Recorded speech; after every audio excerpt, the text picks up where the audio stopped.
for Communities, Wednesday the 9th of June 2021. And it's hopefully a great day for all Queenslanders today. Great to see everyone out and about in their maroon around the community, and it's a big day, of course, State of Origin. We'll get our priorities right, so that's great. So I'd just like to now officially open the meeting at 9 a.m, and I thought I might just open our committee meetings with the Lord's Prayer. I'll just conduct the Lord's Prayer now, and then we'll move on to the agenda. So, our Father, who art in heaven, hallowed be thy name. Thy kingdom come, thy will be done on earth as it is in heaven. Give us this day our daily bread, and forgive us our trespasses as we forgive those who trespass against us. And lead us not into temptation, but deliver us from evil. Amen. All right, thank you all. Okay, so I don't think we have any requests for leave of absence or any apologies. So we'll move on to the recognition of the traditional owners. And over to you, Councillor Duff. Thank you.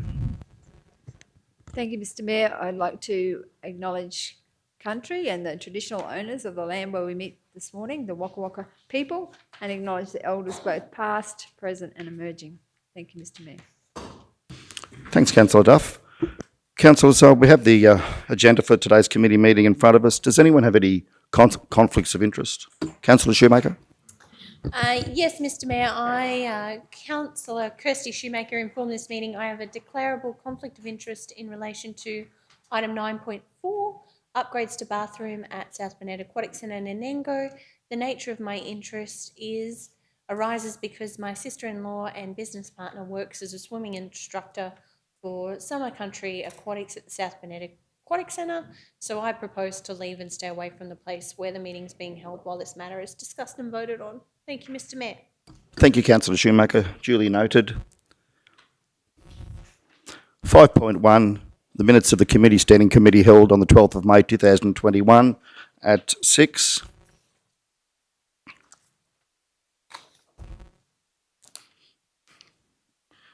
It's recommended that the minutes of the Community Standing Committee meeting held on 12 May 2021 be received. Do we have a mover? Councillor Fowler, thank you. And a seconder, thanks, Councillor Henshin. Councillors, any issues in relation to the accuracy or completeness of the minutes?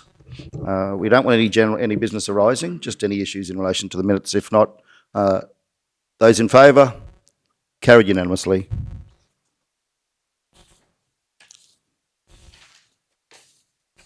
Okay, was there any business arising? Quickly, Councillor Duff. Thank you, Mr Mayor. On page 13, section 5.1, we resolved to bring a report to the next meeting about the dip yards. Just wondering how we're going with that report.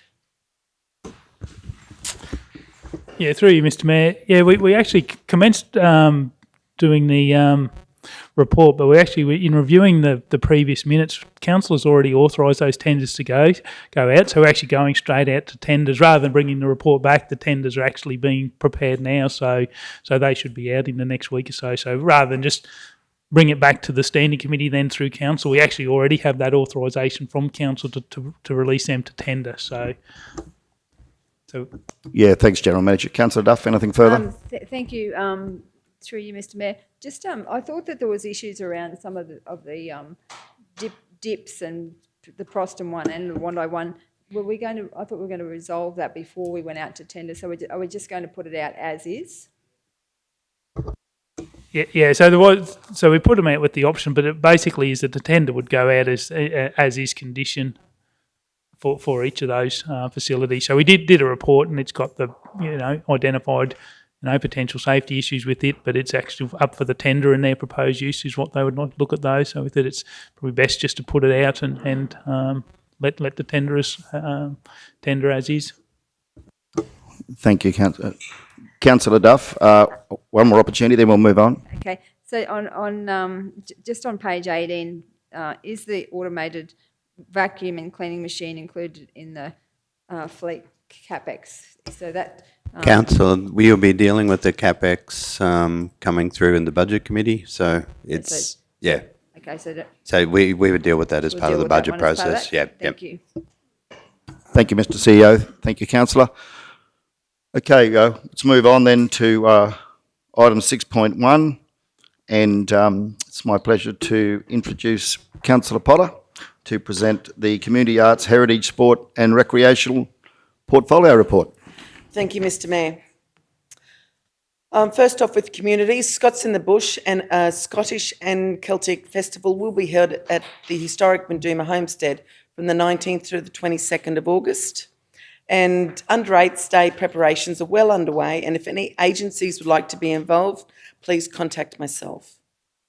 With the library, Tony Park's author events, the South Bennett Libraries are excited to announce that Tony Park's author has confirmed 2 events in our region. Tony will be speaking about his latest novel, Blood Trail, at both the Kingaroy and Nanango Libraries on Monday the 26th of July 2021. In Tony's 19th thriller, Blood Trail, written during lockdown, fictitious characters deal with the very real problems COVID has caused for Africa's endangered wildlife. Blood Trail will be released worldwide on the 1st of August 2021. Library and Information Week 2021. To promote Library and Information Week 2021, which ran from the 17th to the 23rd of May, South Bennett Libraries compiled a series of staff spotlight interviews so that library patrons could get to know the library team members a little better. These profiles included questions about working in a library and book recommendations that were extremely well received on both the South Bennett Library's Facebook and Instagram platforms. Vibrant photos of the team members in our library spaces gained excellent feedback from our followers, with an increase in post engagement of over 500%. Outreach visits to St John's Kindy and Tabinga Tots playgroups. During late May and early June, South Bennett Libraries have scheduled several visits to local kindies and playgroups, planned to further promote the first 5 ever literacy messages and encourage a love of reading. Various members of the teams are visiting to ensure that the little ones are familiar with library staff who may help them when they come to visit. These partnerships within the community build a great rapport between early education facilities and the library service. Proston Bush Kids Playgroup visit. On Wednesday, the 12th of May, Julie from Proston Library visited the Bush Kids Playgroup to host our first 5 ever rhyme time session and short craft activity. In a total, there were 5 children and 6 adults in attendance, and the nursery rhymes and songs incorporated were a big hit. Only 2 of the children had ever attended rhyme time sessions at the library, so it was new for many of them, and they joined in enthusiastically. These visits to the Bush Kids Playgroup have been scheduled each term, with a reciprocal visit to the library organised so the children can visit them regularly. It is through discussion with local organisations, including Bush Kids, that the Proston Library's rhyme time session has been rescheduled to a Thursday morning rather than a Tuesday. This change will come into effect from the beginning of June. The South Bennett Library's Priority Project Grant approval. The South Bennett Library's application for the State Library of Queensland Priority Project Grant has been successful. Funds from this grant will facilitate the purchase of new collection signage and display items in each branch, along with some new chairs for Kingaroy. It is hoped that these display items will assist library patrons as they browse the wonderful collections whilst building the consistency of the South Bennett Libraries brand at each branch. Outreach activities. The South Bennett Libraries will be hosting the fabulous Lemon Drops for 2 rock and roll rhyme time shows at the Kingaroy Town Hall and the Wandai Town Hall on the 17th of June 2021. The library service will also be attending Under 8's Day hosted by the South Bennett Partnerships for Kids group on Thursday the 1st of July. Staff can't wait to get back into the community to promote the wonderful resources that are available, and all for free. Arts. The Kingaroy Winter Craft Festival commenced on Tuesday the 1st of June and will run through to Wednesday the 28th of July. This festival includes exhibitions, displays, workshops, demonstrations and a quilting trail around Kingaroy. This festival will be held or is being held at the Kingaroy Regional Art Gallery. And can I suggest everyone go down there and have a look? It's pretty fantastic, and some of those courses that they're doing are really brilliant. So go down there and have fun. On Sport and Rec, the Council conducted an expression of interest to not-for-profit community organisations for 15 Meriden Big Nine bikes following the successful Get On Your Bikes state government funded program conducted by the Kilkeevan to Kingroy Rail Trail. Not-for-profit groups within the South Bennett region have the opportunity to submit an expression of interest and demonstrate the intended use by completing a returnable schedule by the 5 p.m. the 31st of March. Council received 7 applications, 6 not-for-profit and 1 private business. Following assessment of all applications, the following community organisations were successful. The Wandai Regional Art Gallery with 4 bikes, South Bennett Mountain Bike Club with 2 bikes, South Bennett CTC Youth Services 3 bikes, Graham House Community Centre 4 bikes, the Nango Cycle Club 2 bikes, and upon receipt of their acceptance, the bikes were released to all of these agencies on the 12th of May. Thank you. And I'd like to move that my Communities, Arts, Heritage, Sport and Rec portfolio be received. Thank you, Mr Mayor. Thank you, Councillor Pott. Do we have a seconder? Thank you, Councillor Jones. Councillors, questions, commentary in relation to the report? Councillor Jones.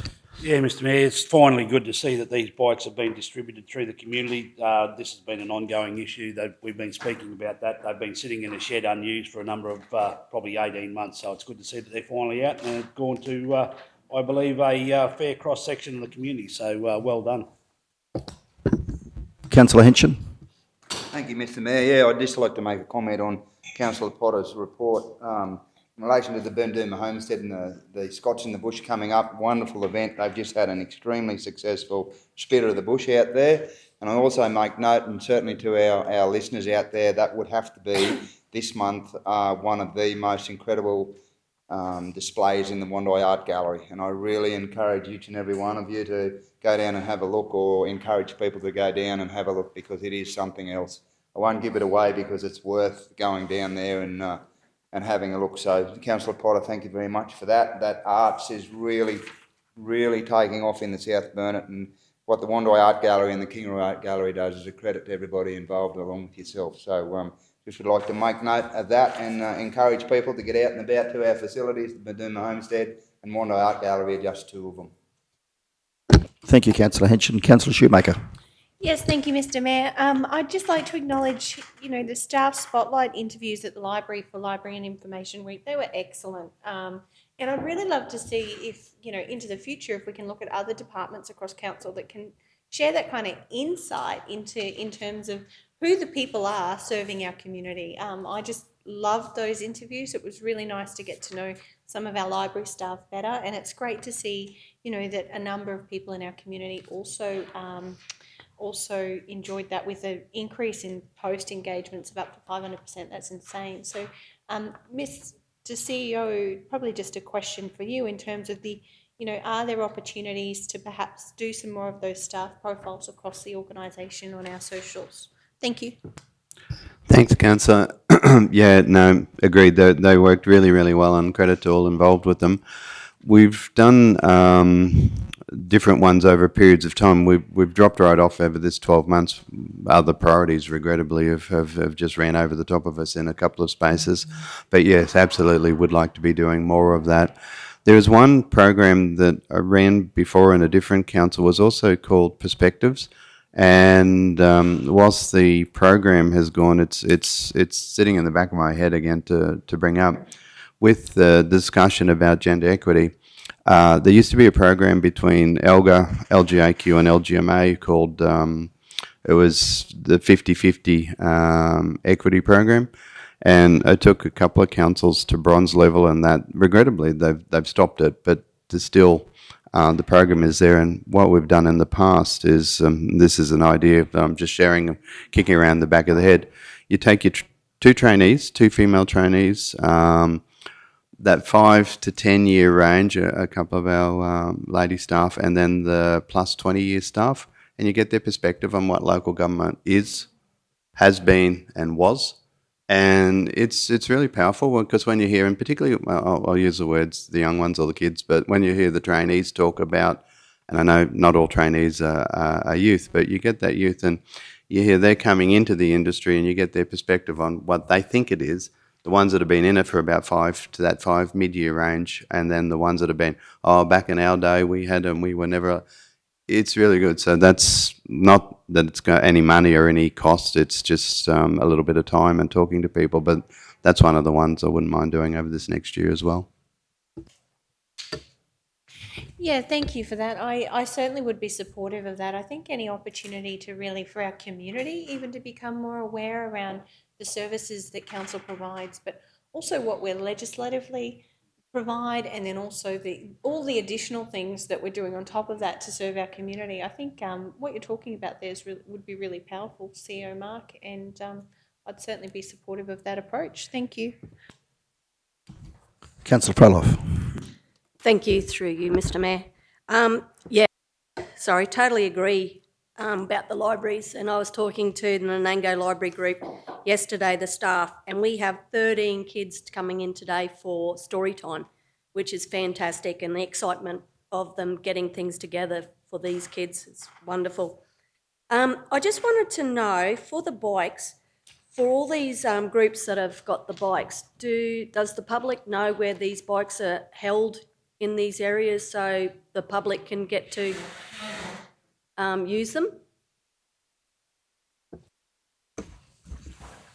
I suppose it's each individual group will probably do their own advertising. We can do a push and probably a media release following up on this where they are, but going forward, it's probably up to those groups to look after them and promote the programs and see how successful they can be. Ones like the Wandai Art Gallery, like just note that we did have other groups in Wandai apply, and so it was we actually have made the guys did a really good assessment trying to get the good spread across the region, so they were available in each of the areas and that. But yeah, it's really up to those groups how they want to promote their use. Thank you. Yeah, thanks, General Manager. Other councillors? Just like to support what the other councillors said and acknowledging the work that the library staff have done. It's pretty amazing when you think, we often talk about roads, rates and rubbish, but I just can't help but keep on seeing that the libraries are such a highlight of the service that our council offers. And as Councillor Potter has indicated there, all these things that are happening, the rock and roll rhyme time shows at Kingaroy and Wandai, the Under 8s Day hosted by South Bennett Partnerships for Kids, all for free through our libraries. So it's tremendous the work that they do, and wonderful aspect to the service that council provides. And the Kingaroy have launched, the Kingaroy Art Gallery have launched the Queensland Craft Winter Festival. I think that's a real feather in their cap, the first art gallery in Queensland to do so. And some of us have been up there, I know, and seen. If anyone hasn't been up to see the art gallery, the Winter Craft exhibition's absolutely amazing. Councillor Potter, I'm sure you'd agree. It's tremendous what people make, how creative they are. So just wanted to also acknowledge the art gallery and the work that all of the artists have done there. Councillor Potter, yeah. Thank you, Mr Mayor. The art gallery has been pretty amazing, and this the South Bennett the Queensland Winter Craft Festival's been. I'm not too sure, but I think this has been going on for about 4-5 years now. It's been going on for quite some time. But with regards to, I'd just like to discuss Under 8s Day. Under 8s Day is held during the holidays this year. It's normally held during National Simultaneous Story Time, but it was not held that day this year. But we feel that the holding it during the school holidays is probably better for the community, because that way the parents can come down and enjoy it. As well as, bring their kids down and enjoy the morning. So I think it should be a great day, great Thursday at Memorial Park. So please be aware that if we register any meetings on that day, I won't be here that morning. Thanks, Councillor Potter. Okay, all in favour? Carried unanimously. Thank you all.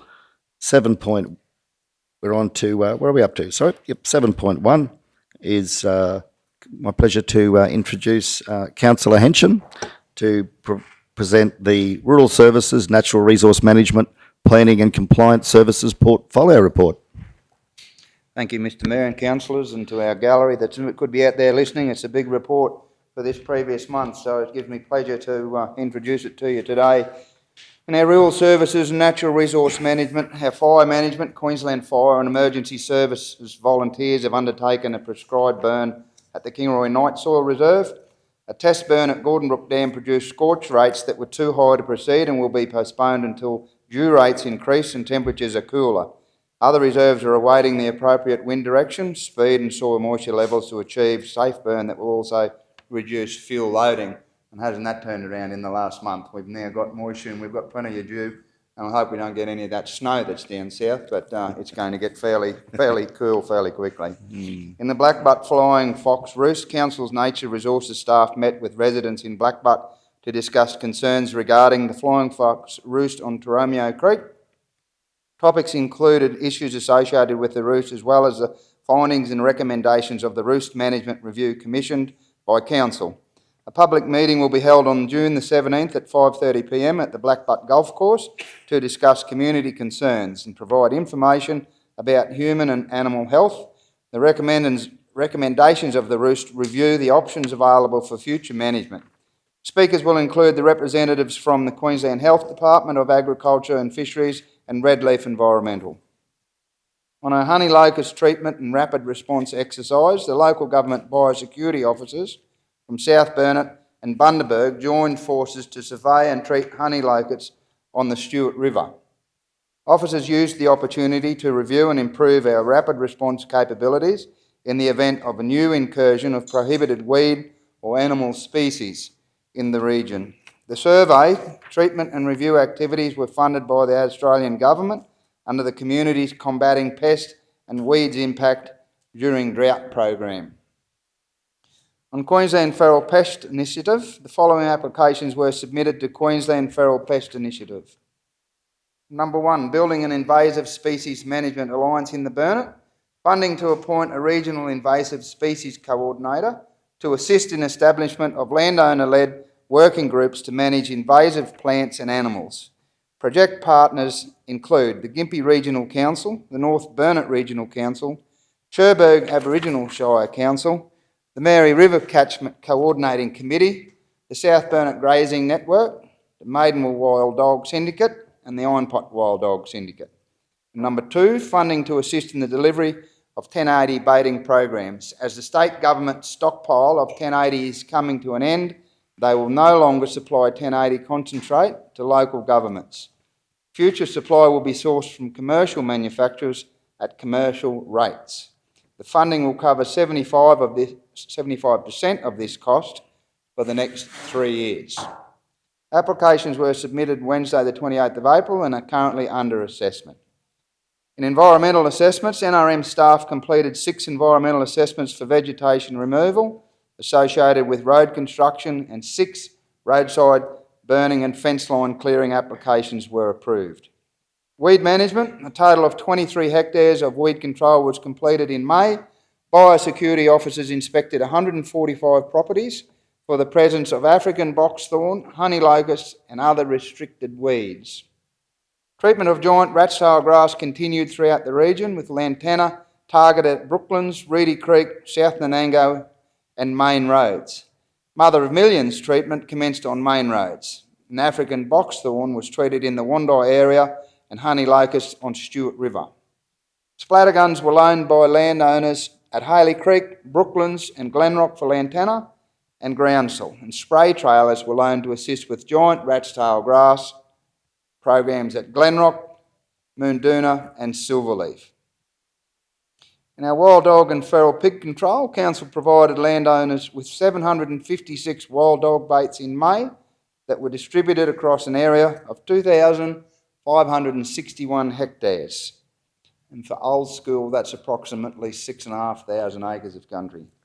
Cat traps were loaned by landowners in the Wandai and dog traps were used by landholders at Cobbs Hill, and rabbits were trapped and 2 kilograms of carrots containing calicivirus was distributed at Kingaroy, Bowie and South Nanango. We will note that rabbits are on the rise at the moment. I've spoken to our manager Mark and there's been an increase across the Burnett of rabbits, which can be a little concerning. They're everywhere from the north right to the south of our region. Coolabunya sale yards. Sale yard staff conducted 1,357 cattle tick inspections and dipped 1,538 head. A total of 380 head were sold through the Coolangatta sale yards in May. In stock route grazing permits, one stock route adjustment application was received and processed in May. Wandering livestock. Council received 12 requests to attend to wandering livestock across the region. No cattle were impounded. In planning, Council's Manager of Planning and Land Management, Chris Duplessis, finished up with Council at the end of May. And on behalf of Council, I'd like to thank and acknowledge Chris for his assistance, dedicated service and efforts over his time with Council, and wish him the very best for the future. With Council adopting a new corporate plan, a corresponding organisational review is always prudent to ensure our operational arm aligns with Council's strategic direction. Therefore, Council will now consider options for a potential realignment of Council's organisational structure. Council's planning team have continued to progress the proposed South Burnett Regional Council Planning Scheme amendment, with an initial project planning meeting held with Council's town planning consultants to progress this project. The team continues to refine the amendments package to assist inform the review and amendment. Council continues to experience a high demand for building certification, plumbing approvals, planning inquiries and property searches relating to property sales and transfers, which is reflected in the attached departmental statistics.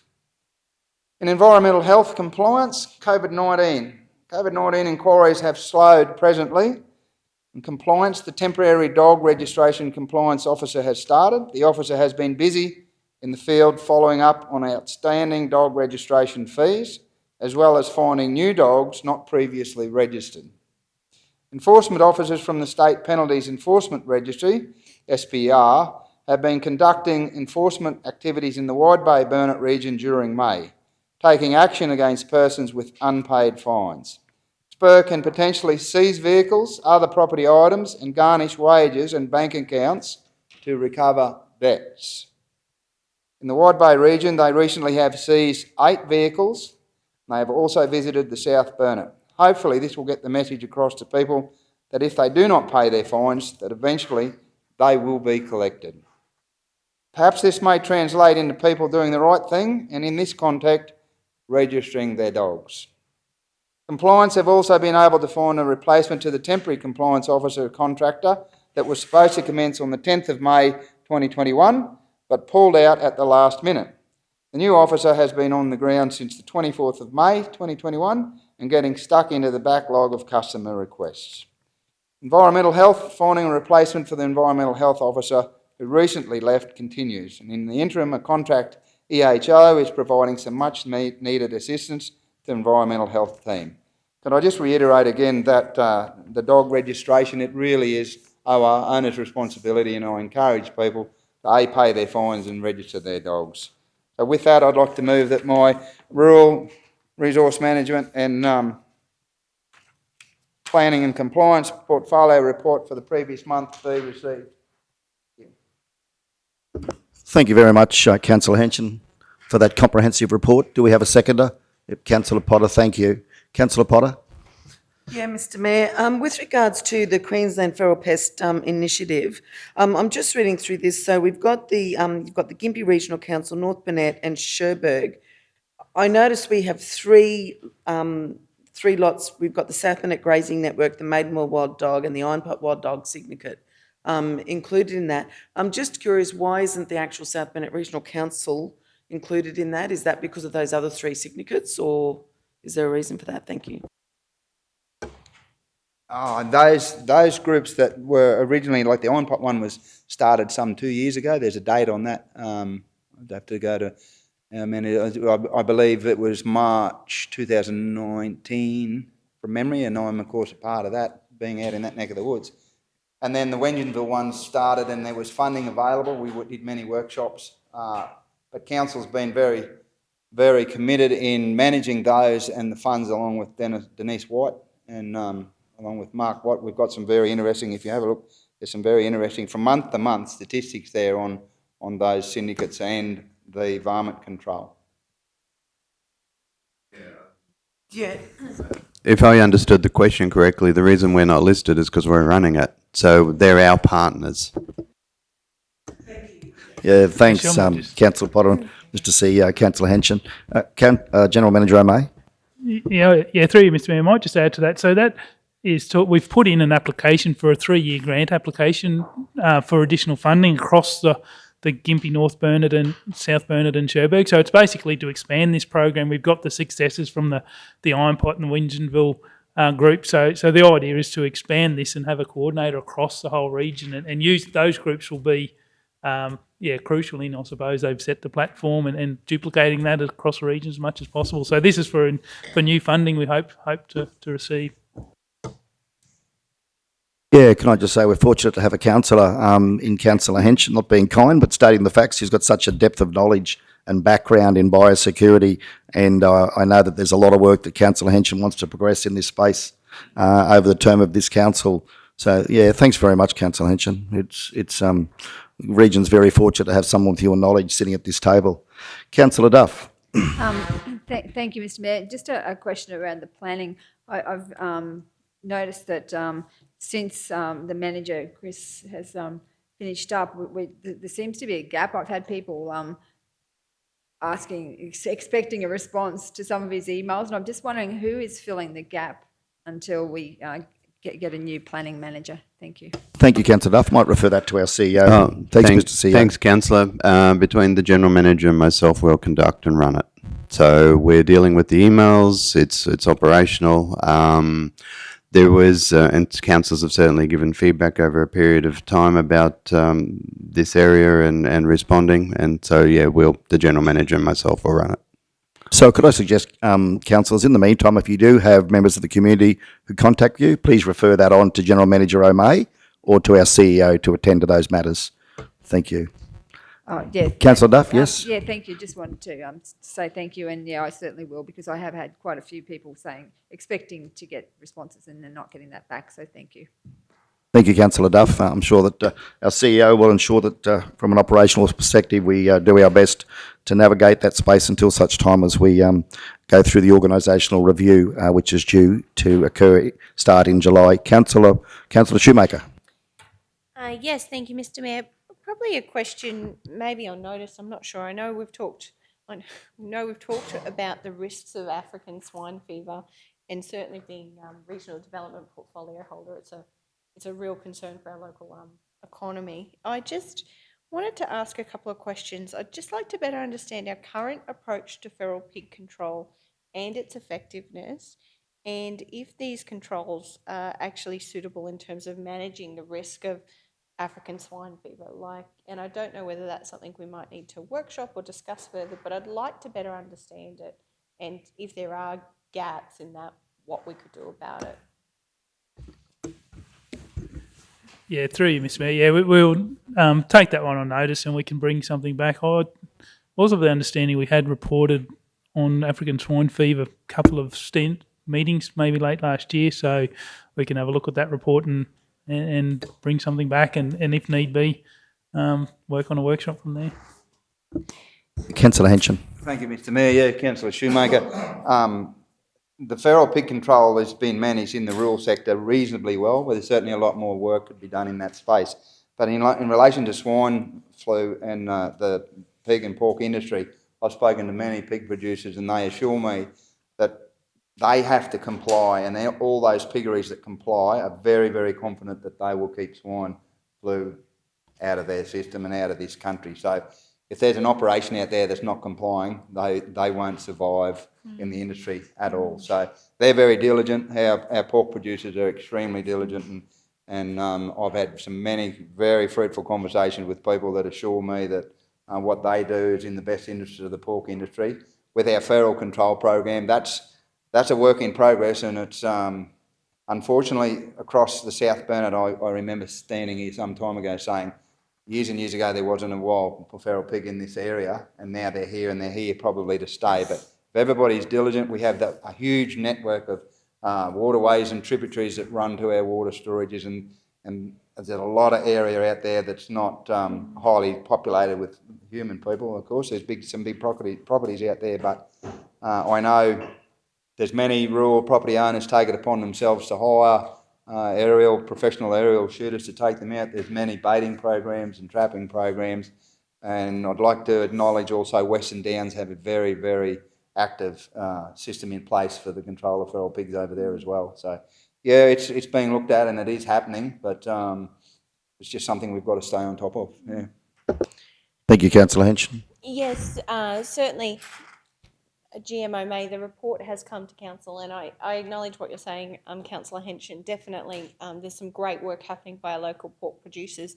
I guess it's just an opportunity for us, like from the report that came forward, that was a lot of information, and I'd probably like to understand, like on the back of the budget discussions we've had, the discussions we've had around biosecurity, our forward approach, and certainly if there are opportunities to learn from, as you say, Western Downs system in place, I'd really like to table them with council and see what we can do with our current resources.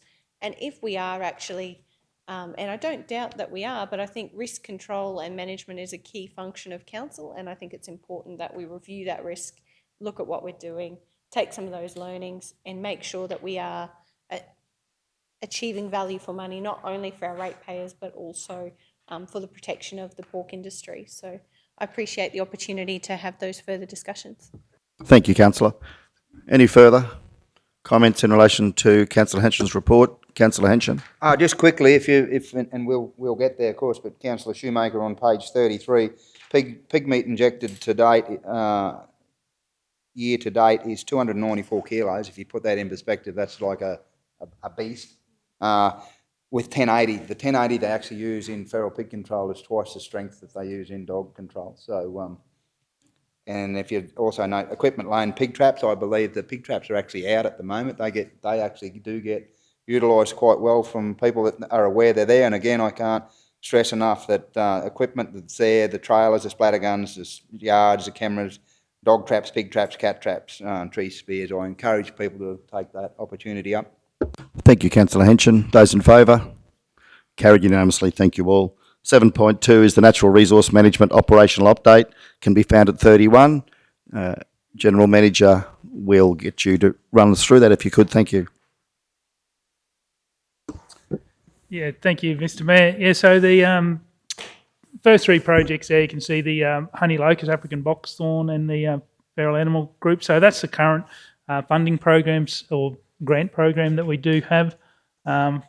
Councillor Henson spoke about the honey locust program in his portfolio report, and the feral animal group. So that's the initial setup. So the additional application we've got is to extend on the work of those grants. Yeah, then we've just got the monthly and year-to-date statistics there for the sale dip yards, the feral animal control programs, the baiting, as Councillor Henson just mentioned. Yeah, looks like we didn't catch any rabbits last month, which is a shame. So yeah, we do, if we can get some rabbits and we can get them injected with Khaleesi. So yeah, basically the statistics are there. So it's probably more just hand over if council's got any queries on any of those. Thank you, General Manager. So we have the report to be received. We have a mover. Thank you, Councillor Henson. Second, thank you, Councillor Jones. Questions, comments? Councillor Potter.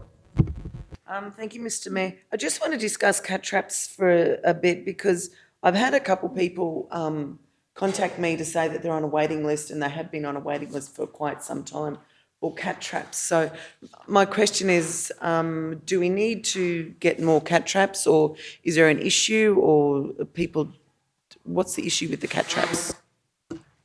Yeah, I'll probably have to take that one on notice. Personally, not aware of whether there is issue, but if we have got long waiting lists, then potentially there is. I do know the guys did talk to us about increasing the bond on the cat trap. So so I don't know if there's a concern there where we are lending them out and not getting some back, and where that's causing a shortage. But no, it's something I'll have to follow up with the guys. Councillor Jones. Yeah, thanks, Mr. Mayor. Just with Councillor Henson's report, I just want to endorse, and it's probably an appropriate time to acknowledge environmental assessments prior to roadworks and the amount of time it takes up to get this done. And I've had a couple of comments made to me, one on Grindstone Road and Redmonds Road and all that sort of stuff there, some of the roads that we've done vegetation and all that sort of stuff, and people are saying, oh, you're taking trees out and leaving other trees there. Well, that's because there's bird nests and whatever else they find in there, and we can't take them out and all that sort of stuff. So I just want to make mention for anybody out there, or media or whatever, it does take up a considerable amount of funding on top of the already budgeted program. So the environmental assessments there and the explanation for some of the vegetation clearing and in the strange way that it may appear if you drive and go along those roads, that's the reasons why. So just endorsing their councillor's report. Councillor Duff. Thank you, Mr. Mayor. Just on the rabbit trapping. So the Benduma Homestead has flagged that they have a rabbit issue, and the question is, when there is an identified rabbit outbreak or an area where there's a lot more rabbits and people are concerned, what is the process? Do they have to actually get a trap and catch a rabbit and then we inject it with the virus, or do we? Would we just take out a whole heap of carrots, or what's the process? Just to be clear, because I'm just not 100% sure, so that I can provide that feedback to the community. Yeah, so the process would be to contact our NRM team, and they would go out and have a look. And so if I imagine it's going to be a combination of whether we're baiting carrots, and if we can catching rabbits isn't as easy as it sounds, and sometimes when you do get them, then the stress, or when you're injecting them, then they'll die rather than going back and spreading it through the thing. So it really is a horses for courses. So the team probably need to just go out and work with the groups.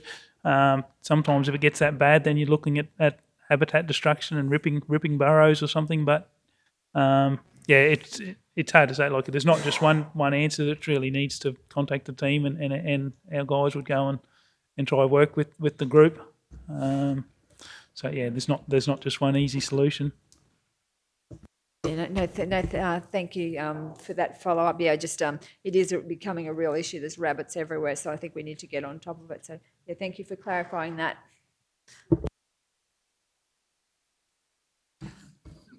Those in favour? Carried unanimously. Rabbit-proof fence. Yeah. Okay. 7.3. is the Planning and Land Management Operational Update at page 35. Thank you, General Manager MA. Yeah, thank you. Through you, Mr Mayor. Yeah, as alluded to in Councillor Henson's portfolio report, all of the statistics right across the board here, whether it be building, planning, plumbing, I think we're well in advance of last year's year-to-date figures. Basically just a departmental statistics there for the certificates and the applications. So again, happy to take questions, but you can see for yourself the numbers of applications that are coming in. The report is provided, and the recommendation is that it be received for information. Do we have a mover? Thank you, Councillor Henson. Seconder. Thank you, Councillor Jones. Councillor Duff. Thank you, Mr. Just wondering on the planning scheme amendments, how are we working with the different groups? I know there's quite a few businesses that have expressed concern about changes to the planning scheme. How's that going? And are those submissions that they're putting forward being included to put to the state government? Where are we at with the planning scheme amendments? Yeah, thank you. Through you, Mr Mayor. Yeah, so putting those things are all being put together in the amendment package. So at the moment, we've just talking to the consultants, looking at comparing our planning scheme against state planning policy. So we've just got to make sure that we're aligning with that. So we're really at that first stage of just aligning and reviewing any changes to state planning policy that might impact on the planning scheme amendments. All of those, anything that's come through will be put together and that will go out. So we haven't gone out to the public advertising and that. So that's likely to be sort of in a couple of months yet before we get to that stage. So, but any of that information, if people are sending in, then that's just collated at the moment. That can be included when we do put the information together. Thank you. I just think it's really important that we get this right, because we need. There's a lot of people, particularly around that Moffatdale area, that want to develop, and some of the current zoning is inhibiting their potential. So just wanting to make sure that we get that right, particularly for that area. Thank you. Thank you, General Manager O'May. We'll look forward to that coming through as the work progresses. Okay, those in favour? Carried unanimously. Thank you all. 7.4 is compliance officer positions at 40. Thank you, General Manager O'May. Yeah, thank you. Through Mr. Mayor, yeah, I think this was just in response to, I think, a question that was raised at a previous standing committee.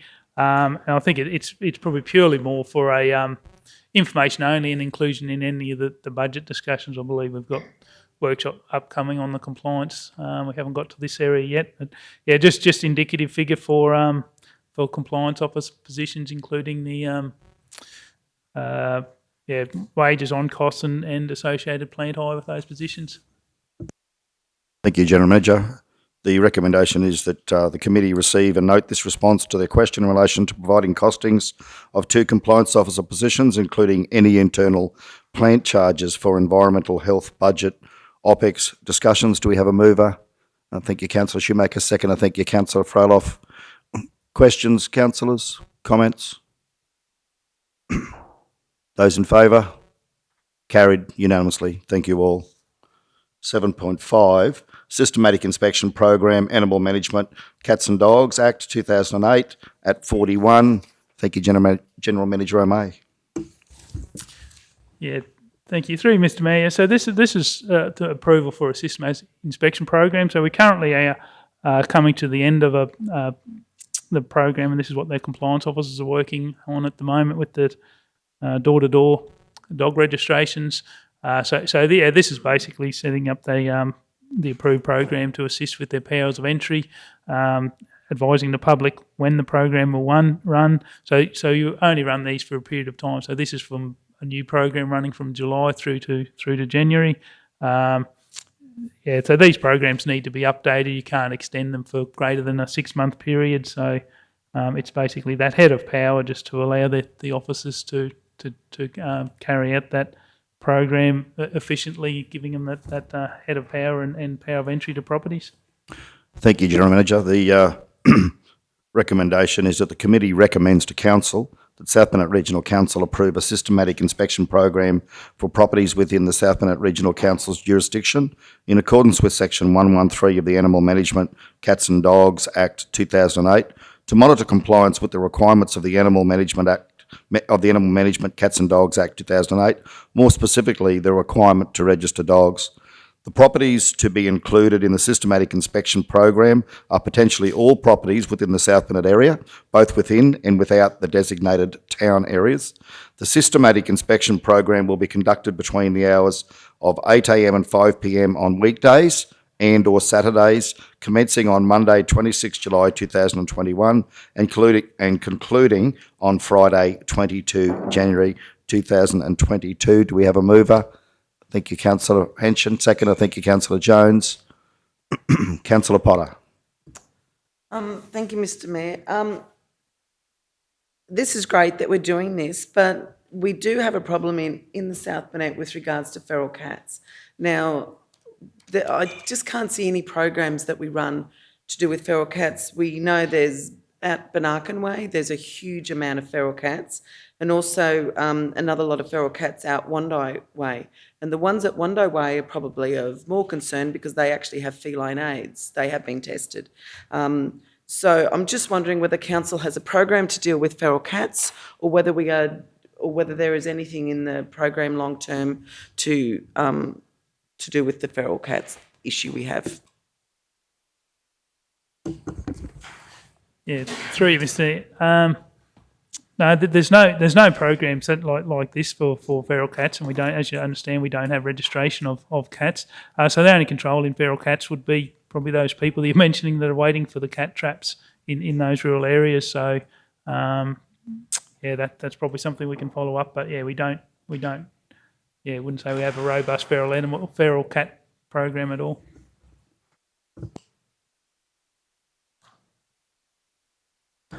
Right. Those in favour?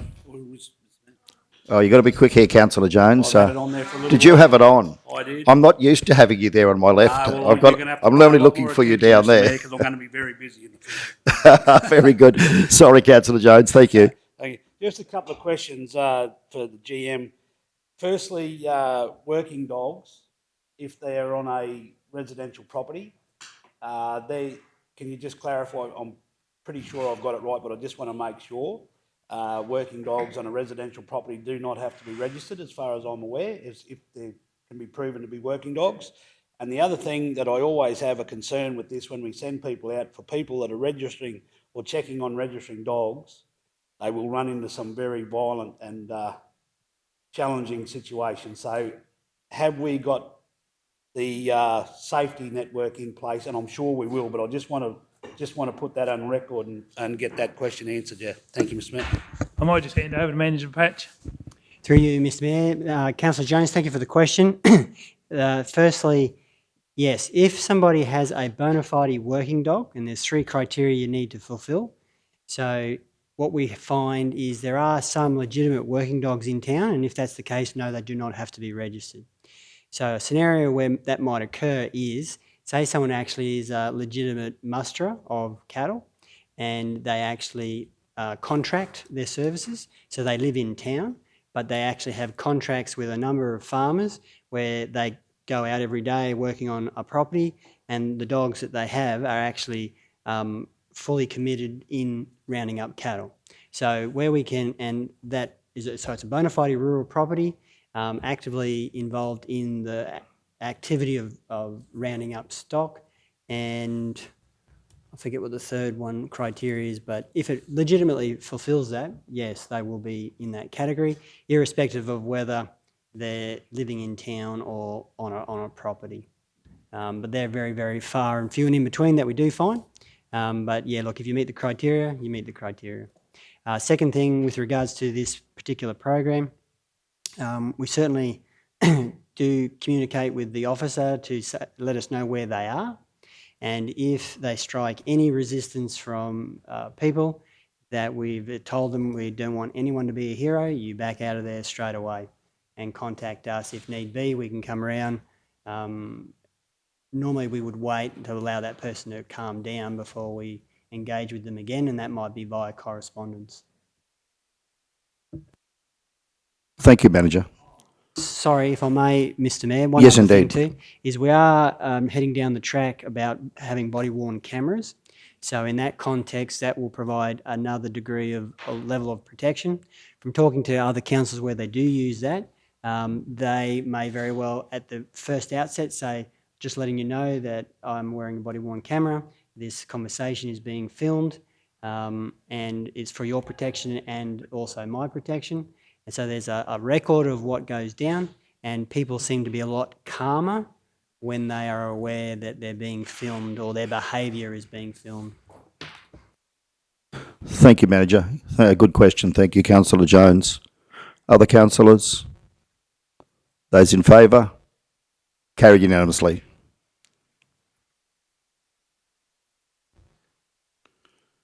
It's now my pleasure to introduce Councillor Froeloff to provide the Waste Management Portfolio Report. Waste Management Portfolio.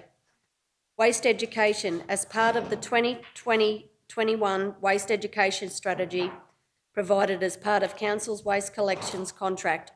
A free introduction to composting and worm farming workshops were held at the Arroy Town Hall on Wednesday, the 26th of May. EnviroCom Australia, who delivered the workshop, also conducted the School Waste Education Program, which is offered for free to schools while they were in the area. Waste Compliance Officer position. The state-funded position has been investigating the following up on a number of illegal litterings and dumping matters, many of which are at our regional and remote waste facilities. They have also been involved in providing education enforcement functions. And for capital works up to date, the Maidenwell Transfer Station. Construction of the new automated waste transfer station at Maidenwell is expected completion date June 2022. And great news, Council has received notification from the State Department of Resources Vegetation Hub that its proposed development would be permitted. And I'd like my waste management portfolio to be accepted through Council. Thank you. Thank you, Councillor Froeloff. Do we have a seconder? Thank you, Councillor Jones. Councillors, questions, comments? The obvious, great news that we've got that approval finally now through for the Maidenwell Transfer Station. I can see Councillor Jones smiling that that's finally come through. Look forward to seeing that work progress, of course. Also, Councillor Froloff, thank you for the update on the Waste Compliance Officer position, and great to see that we've got the state-funded position investigating and following up on that illegal littering and dumping, and that we also have that person out providing education and enforcement functions across the region. Right, those in favour? Carried unanimously. Thank you all.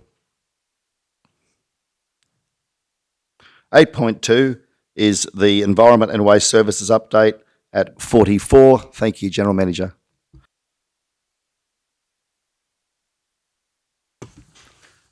Thank you. Yeah, so again, this is just the monthly statistics for the department or for the section. Again, we did include, I think, from last month, the waste collection. Oh no, they were there, the waste services. At the end of the report, the tonnage to disposal reports, I think council were requesting the monthly figures for disposal. So the general statistics that have been included are there, and then we've included those waste disposal statistics. And the graph at the bottom is just a running tally of the state waste rebate versus the prepayment. So again, just take those on questions. I do know we have later in the report where there was a question on notice. I think one of the figures was wrong on the food applications, which has been corrected for this month. So it was a good pick up for you from Councillor Potter that they've been corrected. So yeah, really in council's hands as to any questions on the report. Thank you, General Manager. It's recommended that the Environment and Waste Services. Oh, sorry, Mayor. Can I just?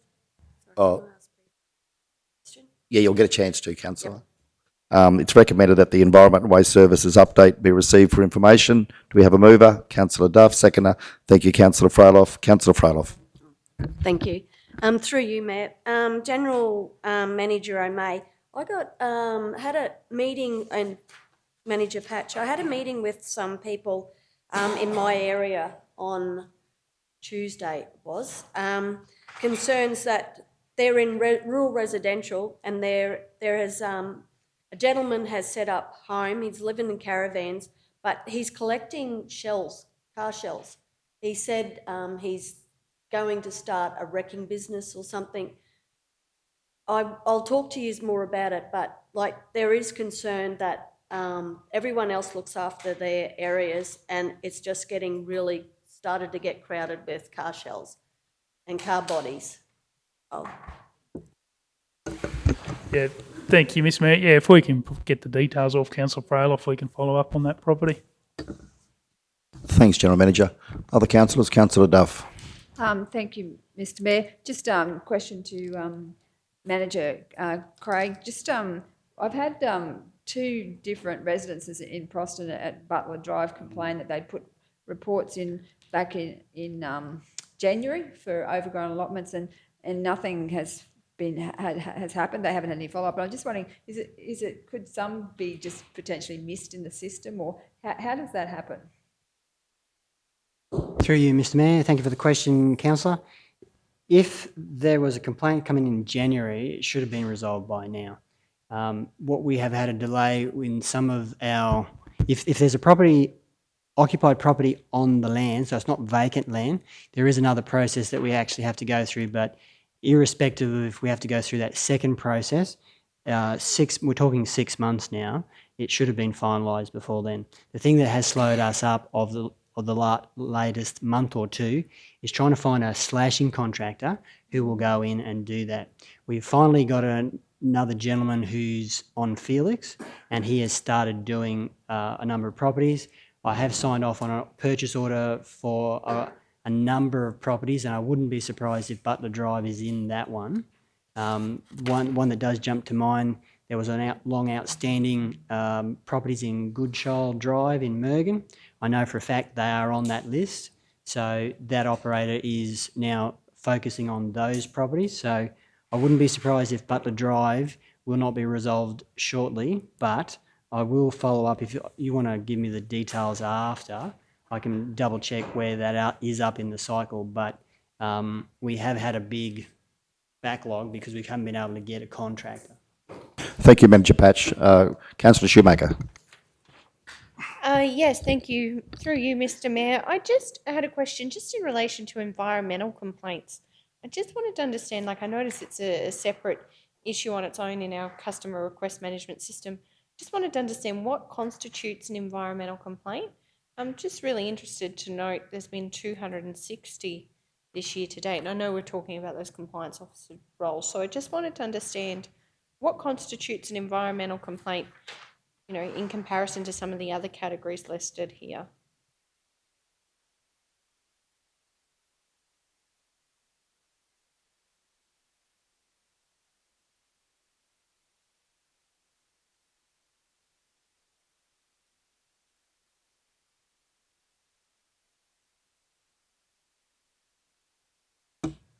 Through you, Mr. Mayor, to answer your question, Councillor, that would be anything of probably an environmental protection nature. So it could be a light nuisance, a noise nuisance, other than animals.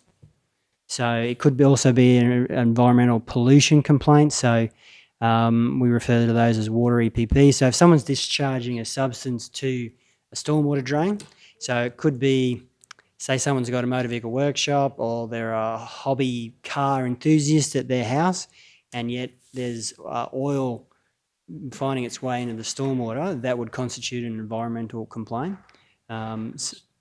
Yeah, dust, unfortunately. So whether that's somebody mowing their lawn or the kids getting around on a motorbike and there's a whole heap of dust being generated, we get those complaints. It may also involve noise from discharging of a firearm in a non-residential area, because obviously if you discharge a firearm in a residential area, that would be a police matter. So it's anything of, when we say environmental, it's about the environmental protection nuisance value.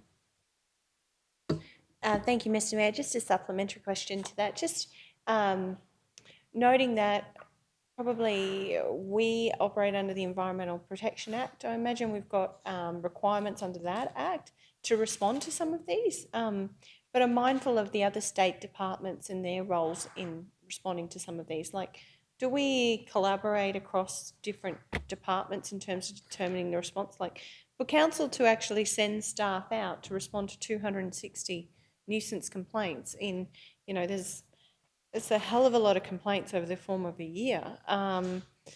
Just in terms of our response and getting the best outcome for the resident as well. I'm mindful some of these could be as simple as civil matters, which are out of council's hands.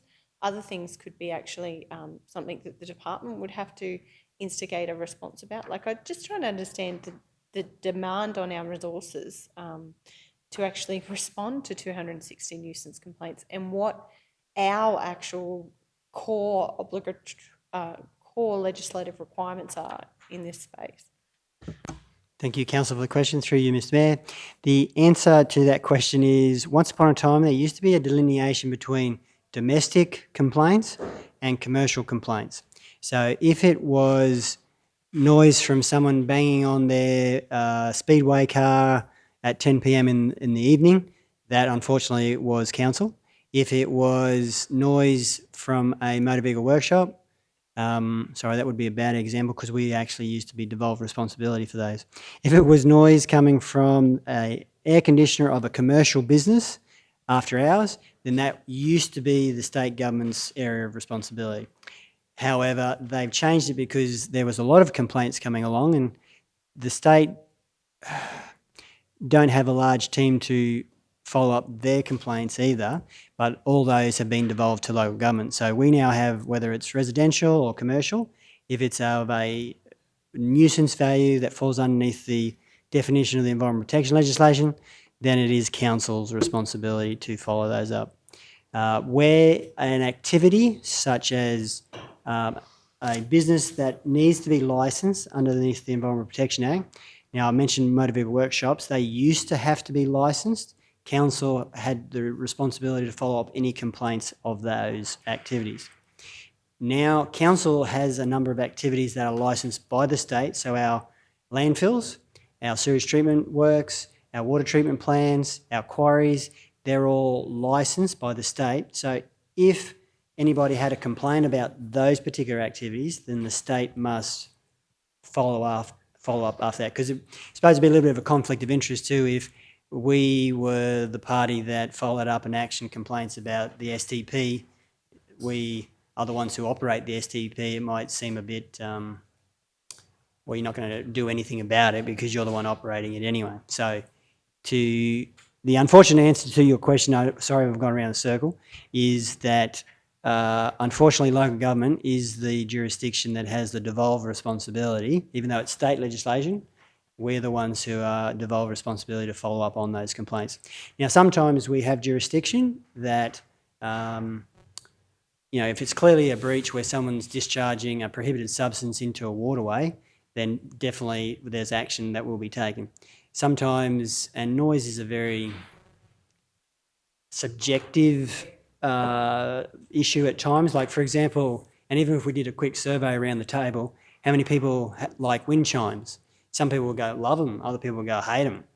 So trying to get a resolution for, say, a wind chime complaint is problematic in and of itself because some people love them, some people don't. And there's no noise criteria necessarily that a wind chime shall not chime more than 10 times within a minute or something. So it's a case of trying to find out what the characteristics of the noise complaint are, what the potential impact is on the receiving environment and the individual complaining, and trying to work back from there. So unfortunately, that is council's jurisdiction to follow up, to at least determine if there is a breach, that something can be done, or whether it's either insignificant, trivial, or no, that's not going to be deemed a nuisance. Thank you, Manager Patch. Councillor Potter. Thank you, Mr Mayor. I think I know the answer to this question, but I'm going to ask it anyway. So with all these, through you, Mr Mayor, probably to either GMO May or Manager Patch, so the state government has handed all these different areas back to us to look after. Is there any funding that comes with that from state government?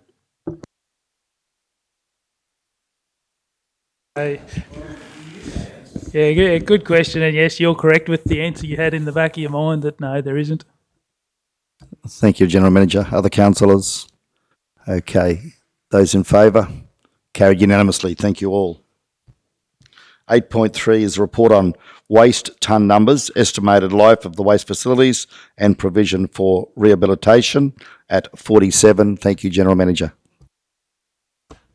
Yeah, thank you, Mr Mayor. I might hand over to Manager Patch, who compiled the report. So this is again in response to a query from a previous standing committee.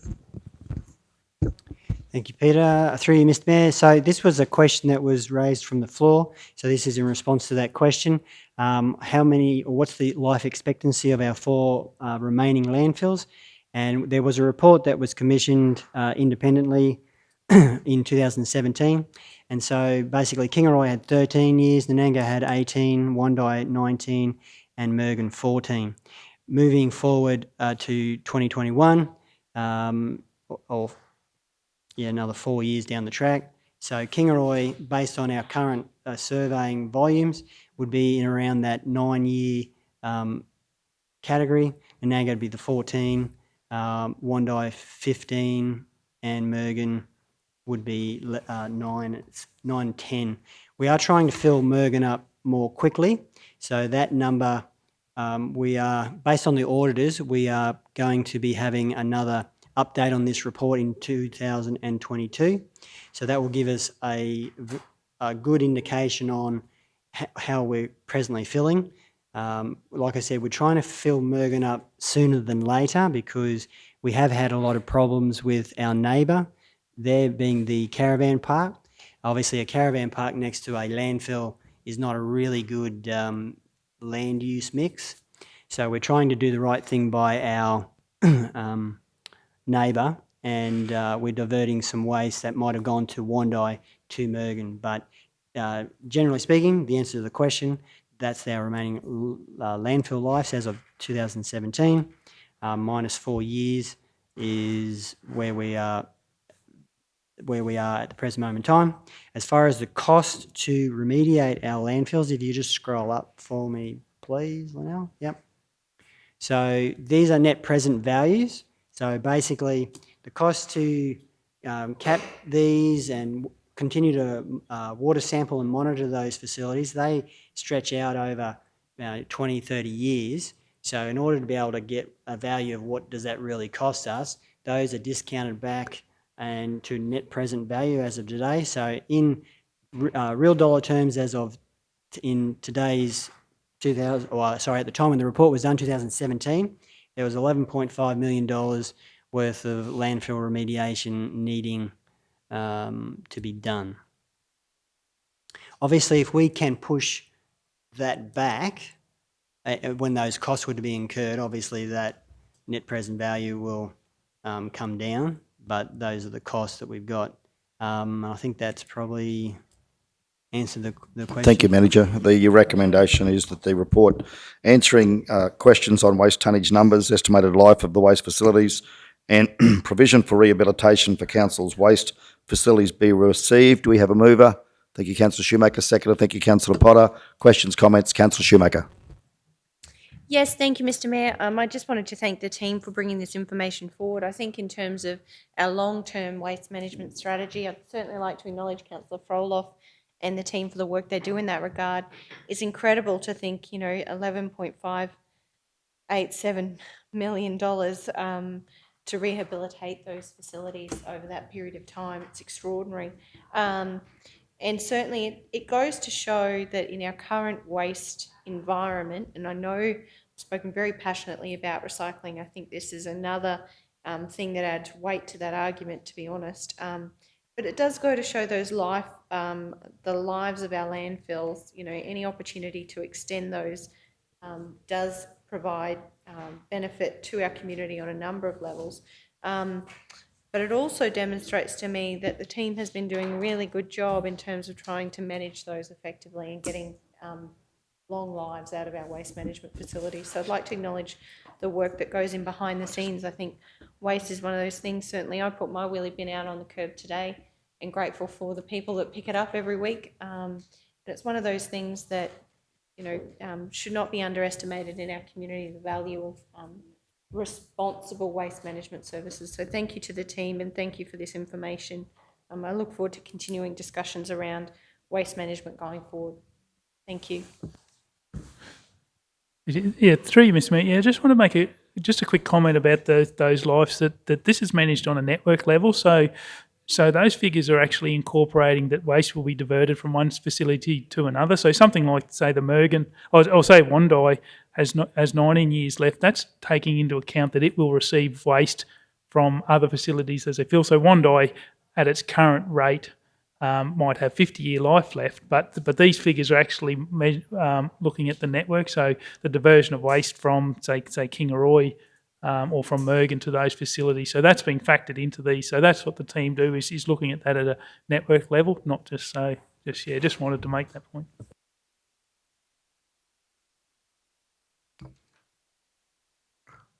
Very good. We'll go to the vote. Those in favour?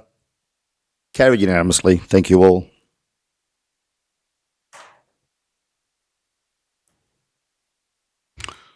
Right. 9.1. It's my pleasure to introduce Councillor Duff to provide the Rural Resilience, Parks and Gardens, Property and Facility Management and Indigenous Affairs Portfolio Report. Thank you, Mr. Mayor. So the first item is Rural Resilience. I attended a workshop organised by Darren Black from AusHelp. AusHelp Foundation has partnered with Meg Percival, B Health and the Australian Institute for Suicide Research and Prevention to deliver care for rural Australia.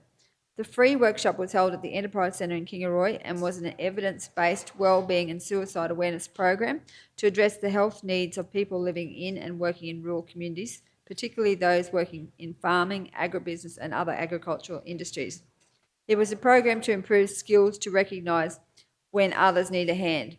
The Mayor and Council met with Darren Black after the workshop, where he presented us with some very alarming statistics about the rate of suicide in our region. The South Bennett suicide statistics are well above the national average. We are putting together a proposal to present to the federal government to advocate for an allocation of funding to support a program on the ground for our region to address this major issue. In parks and gardens, the slightly cooler weather has allowed a minor reprieve from mowing, but all crews have continued to keep on top of what growth is occurring to ensure town entrances, parks and CBD areas are presentable. The Nanango crew have finished planting the CBD gardens on the corner of Drayton Street and Diageo Highway. These plantings will bloom in early spring to coincide with the Nanango Country Music Festival, an annual event that draws thousands of caravanners and tourists to Nanango. Nanango staff have also been assisting with the work at Stirling Park, Bunya Mountains, with the placement of rocks along the pathway and yarning circle, whilst in that area attended to and picked up a large amount of rubbish that was dumped and scattered throughout the Coomba waterhole. The toilet facilities have been reopened for the users of the rail trail at First Settlers Park, Banarkin. The showers remain closed at this point. The toilets are being checked weekly and pumped out as required to maintain public safety to avoid effluent discharge onto the rail trail. Arroy staff are keeping up with their mowing schedule, have also completed traffic island spraying around the CBD highways and have completed planting the gardens in Harley Street across from the peanut silos. Staff have also been preparing the surfaces in and around the new greenhouse at the water treatment plant. Wandai crew have completed the gardens in Haley and Scott Streets, with the garden beds in Ivory and Edward Street to be completed, dug out and new soil placed prior to replanting. Mowing has commenced in Chingura and the flange mower will be used for the cutting just past the hotel to complete this section. The Proston crew have been working well with the Badooma Homestead Committee regarding design, materials and budget for the project, and it is nearing completion. That project is actually complete and it's magnificent. Customer requests. Customer service requests to Natural Resource Management and Parks are being acknowledged within required timeframes, and the number of outstanding complaints are low in number. This has been assisted by the recent completion of process mapping, which is helping manage the large number of customer service requests. Aerodromes. Twice weekly inspections are continuing at Kingaroy Aerodrome, with weekly inspections undertaken at Wandai. Staff are currently working on arranging the cleanup of the southern end of the airport, either by fire, clearing and slashing. The Wandai Aerodrome windstock lights are now working following an investigation being required to determine a fault. It appears moisture was getting into the connection plug by way of the conduit going up the main pole. Emergency lights are to be fitted in both the club room and the toilet area, together with replacement of the smoke alarm. Council recently submitted its revised airport manual to the Civil Aviation Safety Authority, CASA. Recent changes to the Manual of Standards MOS under the provisions of the Civil Aviation Safety Regulations Part 139 required Council to thoroughly review its existing manual to ensure it reflects the new standards. Aerodrome operators were required to submit a new manual by the 13th of May 2021 to ensure certification remained current.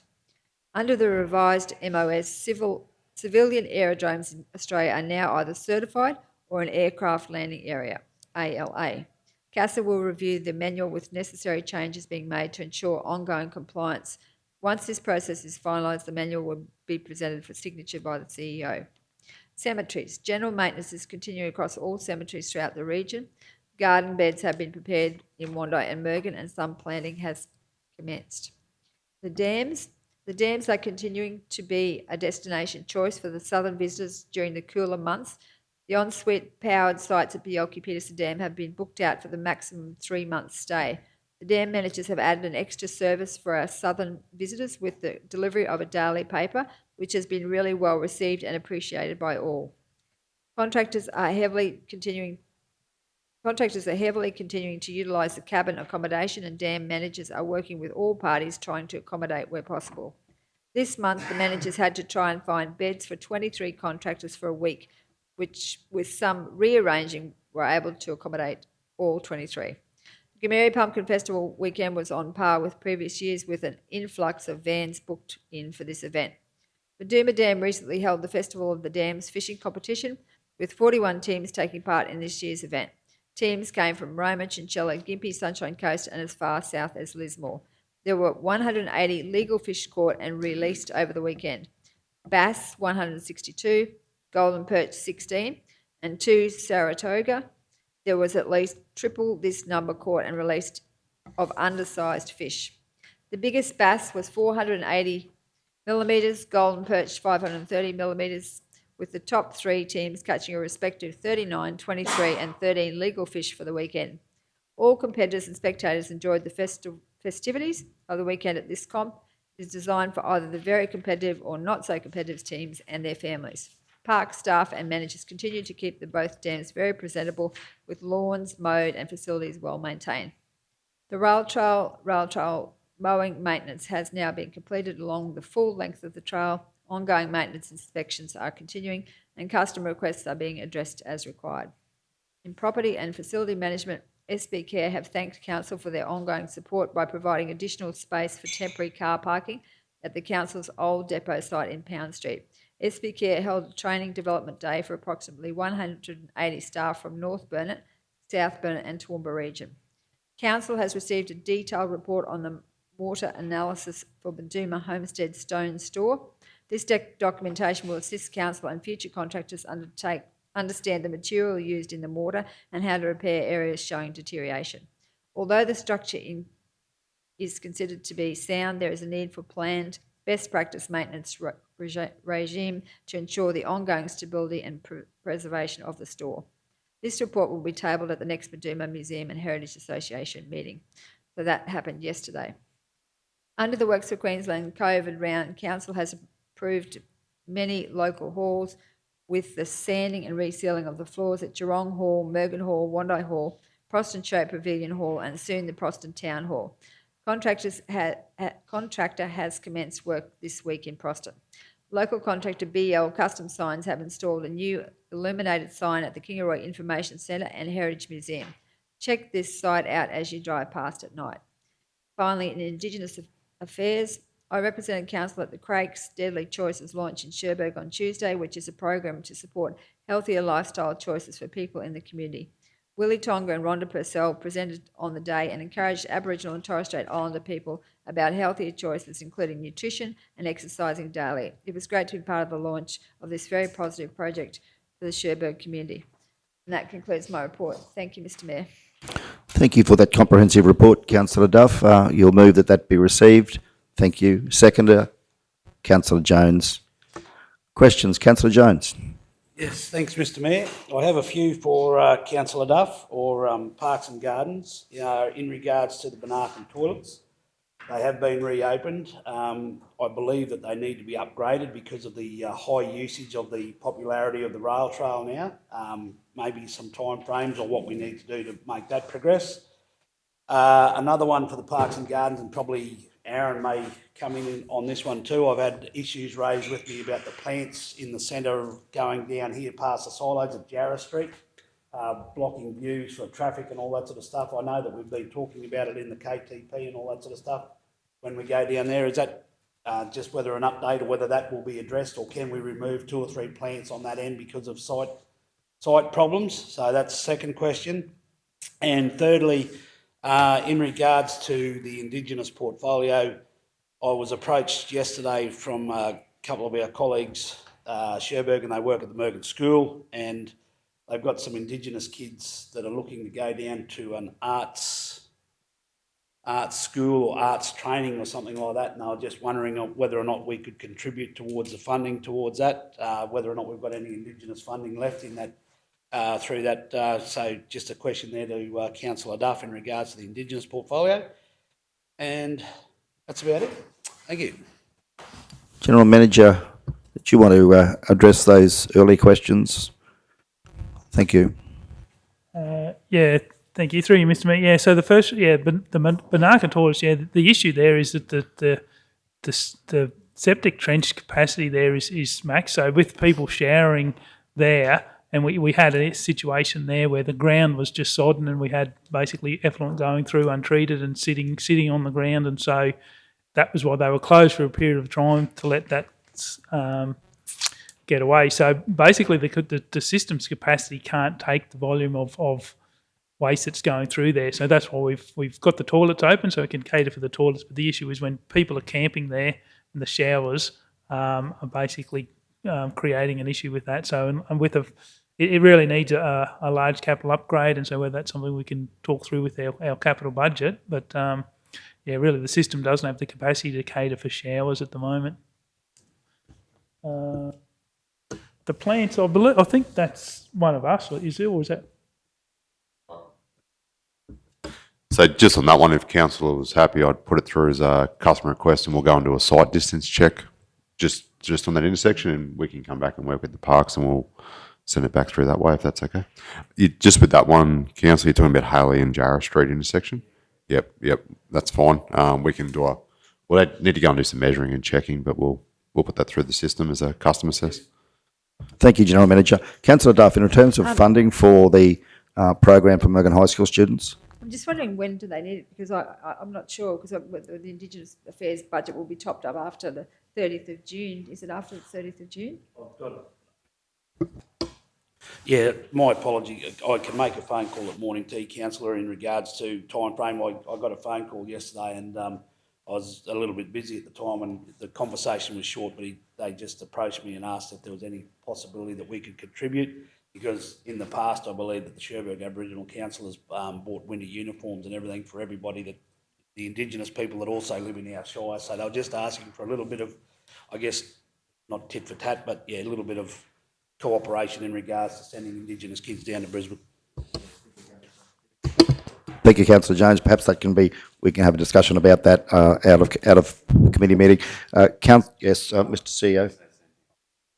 Yep, we can have a conversation about that and work out a solution if it's for council, if it's possible. Councillor Potter, thank you. Thank you, Mr. Mayor. Just a question with regards to the rail trail. There's been a lot of talks about rail trails lately, and I'm just curious. I know we've got the rail trail in our budget, but I would just like to know the cost of the rail trail maintenance and upkeep, and also I'd like to know the condition of the South Bennett rail trail as well. Thank you, Mr. Mayor. That may have to be taken on notice. I'm okay. Yeah, we'll probably take that one on notice, Councillor Potter. So you're looking at the section from King Arroy through to the boundary, like with condition, just the sealed section. Yep. No, we can bring a report back on the rail trail. Thank you, General Manager. Councillor Shoemaker. Thank you, Mr. Mayor. Just a couple of things. Certainly, I would like to give a giant kudos and thanks to our Parks and Gardens team around Kingaroy. I know they've gotten in very early this year and actually pruned the deciduous trees in the centre CBD, and I'm very grateful for that, because certainly last year I know shopkeepers were struggling to keep those leaves. It was quite frustrating out of their stores. So I really appreciate the proactive response to getting ahead of that issue, and would like to thank the team. Please pass on our thanks. I think that's excellent work. I just also wanted to, I just had a couple of questions.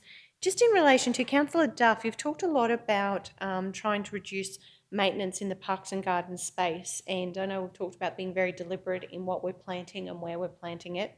I would like to acknowledge the new plantings that have happened around the Wandai CBD, particularly that garden as you come into the roundabout. Looks absolutely extraordinary, as it does around the council office and around Wandai itself. So thank you. And I can see here from your report there's plans to do more planting, and I know how challenging it has been to keep on top of some of those gardens and issues around the Wandai area over this past 12 months. So I'd like to understand what work you've done to actually identify what gardens are a priority around the Wandai area, and how you've determined which gardens to actually replant, in terms of those discussions we've had around reducing maintenance and OPEX costs in this space. Because I know it's something that's come up quite a lot around the Kingaroy Transformation Project. I know it's something we've talked around medium strips, and I'm really interested in, I know we need to be very deliberate in the plantings that we do so that we get best value and they keep our towns looking beautiful. But I want to know, has there been any work in actually looking at the garden beds that we're replanting across the Wandai area and determining which ones take priority, so that we can keep those operational costs at a management at a level and ensure that the service doesn't actually reduce over the 12 months with the resources that we've got going ahead. So I'd like to understand some of the work that's been done in that space. And I'd also like to understand, now that we're coming into these cooler months, which does mean some less mowing on the ground, which is great, how we're actually scheduling. And I'm sure, Manager Watt, you've been very busy doing this, scheduling our priorities. What's our hierarchy in terms of how we're going to get on top of some of the maintenance issues that may have built up as a result of the concentration on mowing over the past couple of months. So just really appreciate a heads up on that. So they're my two questions. Yeah, thank you, Councillor. General Manager O'May, could I recommend that you bring back a report to the next standing committee meeting in response to those two questions? I'm conscious of time. It's 10:30 and we have a function to attend, so we'll do that. So if there's no further questions or comments, those in favour? Carried unanimously. Thank you all. I'll now move that we adjourn the meeting until 11 a.m. Thank you, Councillor Jones. Seconder. Thank you, Councillor Henson. Those in favour? Carried unanimously. Thank you all. Okay, welcome back, everybody. Now move to reopen the meeting with seconder. Thanks, Councillor Duff. Those in favour? Carried unanimously. Meeting reopened at 11:06 a.m. We're on to up to 9.3, I believe. Are we up to 9.3? We're up to 9.2. 9.2, Parks and Gardens update. Thank you, General Manager. Yeah, thank you, Mr. Mayor. Yeah, so the item 9.2 is the statistics from the Parks and Gardens section, and just an update on all of the capital works program there. So, yeah, as opposed to running through each of those, I think you'd probably just open it up to any questions, and I might hand over to Manager Watt to answer those who's prepared the report. Thank you, General Manager. It's recommended that the Parks and Gardens update be received for information. Do we have a mover? Thanks, Councillor Henson. Seconder, thanks, Councillor Shoemaker. Okay, Councillor Potter. Thank you, Mr. Mayor. A couple of things. First of all, congratulations on as mentioned in the report, especially the bike racks in Anango CBD, Councillor Froloff, because they do look absolutely incredible, and they're dual purpose because you can sit on them as a seat or you can use them as a bike rack. So I think they're fantastic. And also Pioneer Park in Anango. Dare I say the Flying Fox looks awesome, and I can't wait to have a go. And no cameras on that day. So let's back to the other stuff is with regards to the Lions Park in King Arroy. Now, it's got to be brought up that we're doing an amazing job at that park, and the park staff are just incredible with the way they've designed, and we're bringing this to fruition, and with the big peanut and everything like that, it's going to look amazing, except for one thing, and that will be the play equipment. The play equipment, we've just had to repair. We had no choice because there's a workplace health and safety issue. We've just had to repair the softfall. So the big cracks there are now being repaired the other day. But the play equipment itself looks absolutely terrible. It's past its use by date. It needs a lot of work or whatever. We did have $80,000 in the budget for this, but we took it out to put in for a master plan for parks, which actually has not been used yet. So there was $100,000 put aside for the master plan in the Parks and Gardens for a master plan. So I'd love to see something happen with that. And also with regards to Coronation Park, I'd like it to be known now that I'm bringing a community group together to, similar to what the Big Peanut Committee has done in King Arroy, I'm bringing the Wondai community together so we can start raising funds to get Wondai's mate together. So I've spoken to a few community members over there already who are more than willing to be on that committee, and also Councillor Jones has already said that, you know, if we do a big fundraiser night, he's more than happy to MC and do the interviews on whoever we can get for that night. So it should be a really good outcome for the Wondai community for something that they've always wanted. Thank you. Thank you, Councillor Potter. General Manager, in relation to the Lions Park play furniture and the softball, what would be your recommendation? Is that something that we could consider in the round 5 of W4Q or other recommendations? Yeah, no, certainly could be included in a Works for Queensland program or council's capital works program. It is one that is probably due for, well, it was due to be done, and so with the other works, I think it is just will be finish that park off if we can get that that work completed. So yeah, I think we should include it in our capital works budget discussion, and whether it be funded Works for Queensland or council funding. So, General Manager, you could bring that forward as part of those capital, as CapEx budget, W4Q budget discussions, when that comes to Budget Committee at some stage in the future, or to Council at some stage in the future?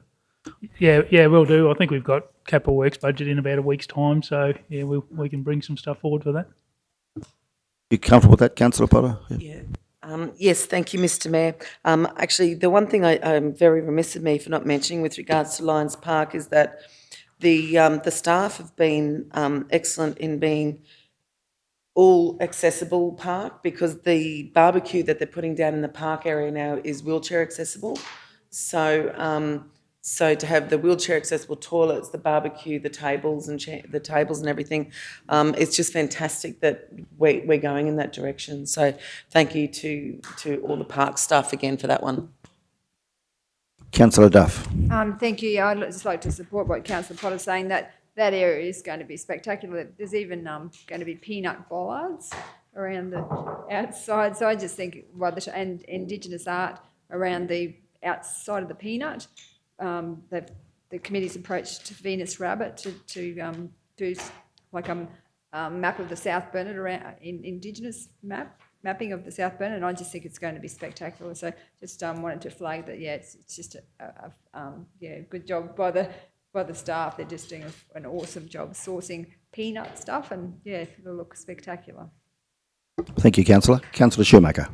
Yes, thank you, Mr Mayor. I certainly agree. I think the concept is great, and I know we've talked about with Lions Park also. I probably really do want to take some time to think about who is pulling up there and what kind of playground equipment would be fit for that area, because I am very mindful also, being so close to that major road, as a parent of young children, of the safety. So if it's designed to be a stop for travellers and tourists and things, stopping at the peanut van and having a cuppa, or I often see people who've come for their shopping park there and having their lunch. So I'd really like to think about what kind of playground equipment that we put there into the future.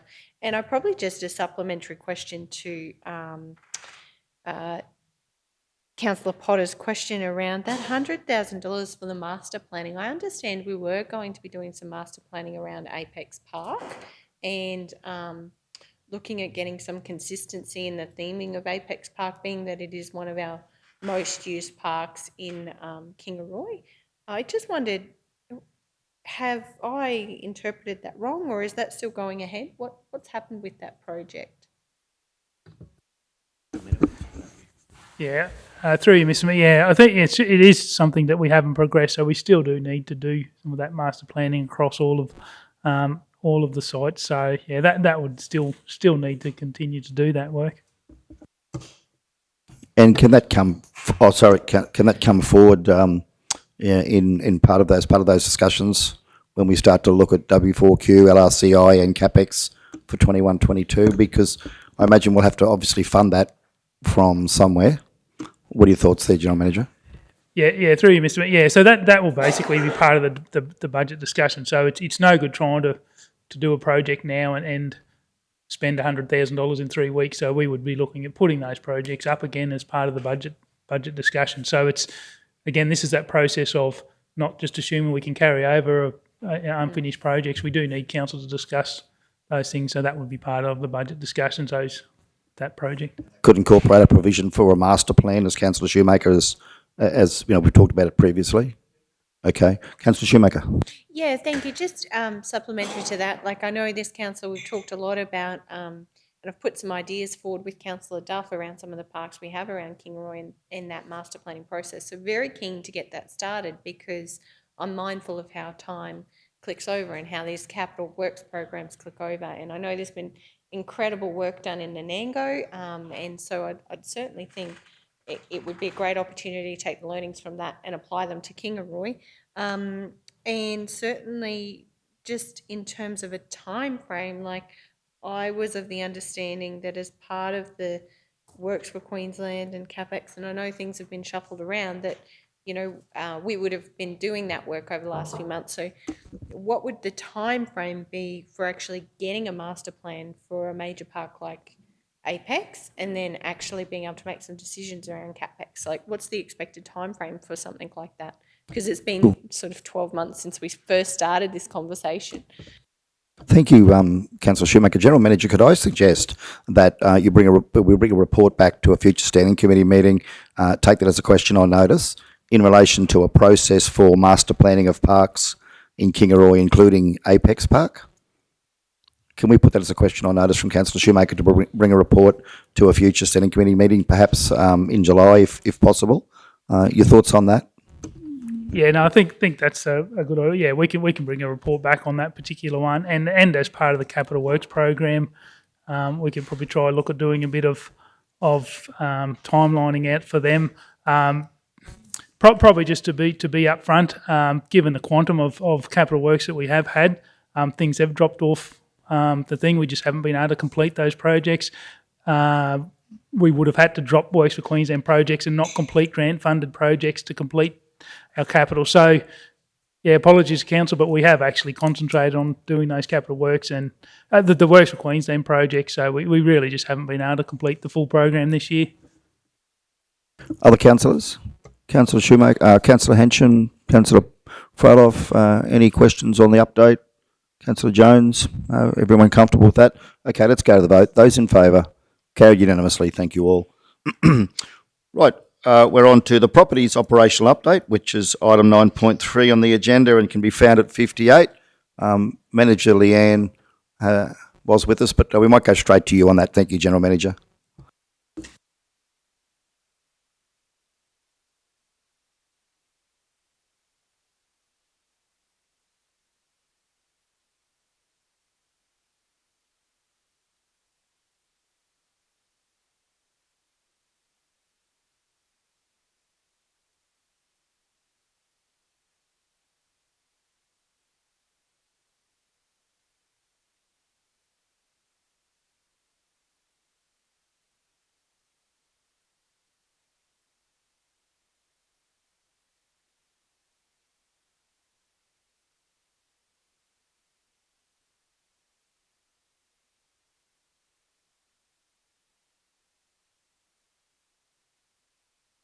Thanks, General Manager. So it's recommended that the property operational update be received for information. Do we have a mover?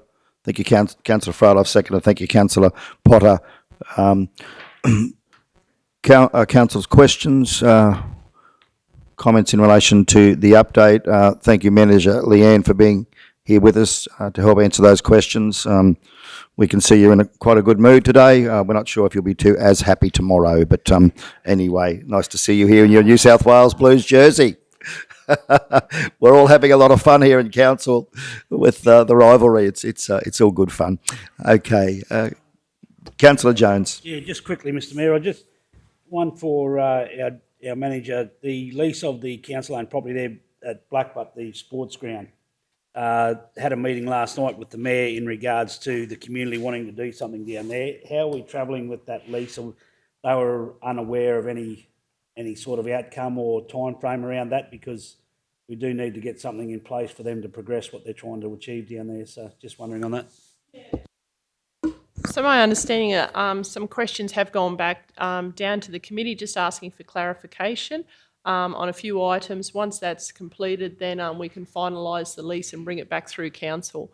So yeah, we're probably just waiting on the community's response to those questions. So we'll follow that up again just to see if they need some extra assistance or clarification.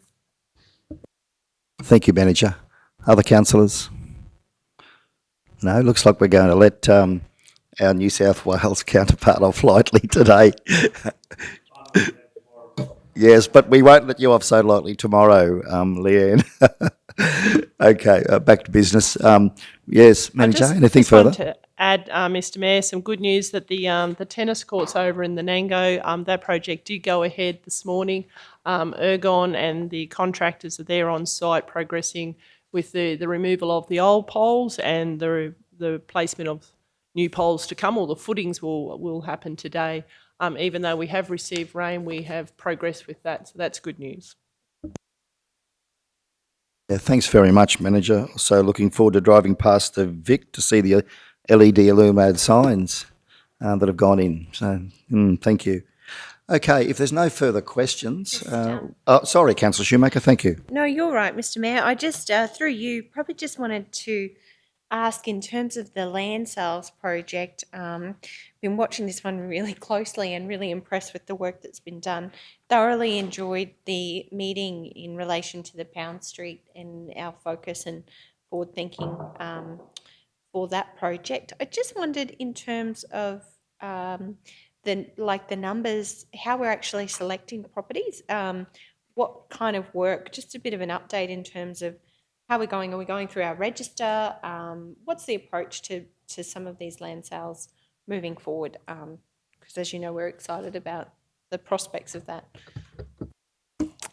Yep, sure. I know you're really keen to have that workshop, and that's where we'll be able to go through a great amount of detail with you on all the different registers that we have, with the registers from the state government, councillor rates, and also our own registers as well. So we have got all that information coming together, and my suggestion would be is that we are going to hopefully slot in for a workshop in July, and we'll be able to go through details with you on what we're finding and where there's some opportunities to progress some further work. Yeah, thank you. I think that'll be, there's enormous efficiencies and opportunities in that work, so really acknowledge the team. Thank you. Thank you, Manager. Okay, Councillor Henshin. One more. Please, sir. Thank you, Mr Mayor. Just if I can direct a question, we were out at Bendooma yesterday. Would you mind just elaborating on, and it'll come up I know next month or in the meeting, but elaborating on Bendooma Homestead's mentioned there a couple of times with the stone store mortar and the signage, just for our other councillors' information, because it was quite interesting, and the committee yesterday actually made a few decisions that probably was moving forward. Yeah. Yep, so a very progressive meeting yesterday with Bendooma Homestead Committee. Just on the signage, we presented a new sign design to Bendooma Homestead Committee yesterday. That sign was well received in terms of the design and also the actual construction plans. All of the design and the construction plans will be submitted through DTMR for a road corridor permit. And once we get that approval, then it will come back through to the Bendooma Committee.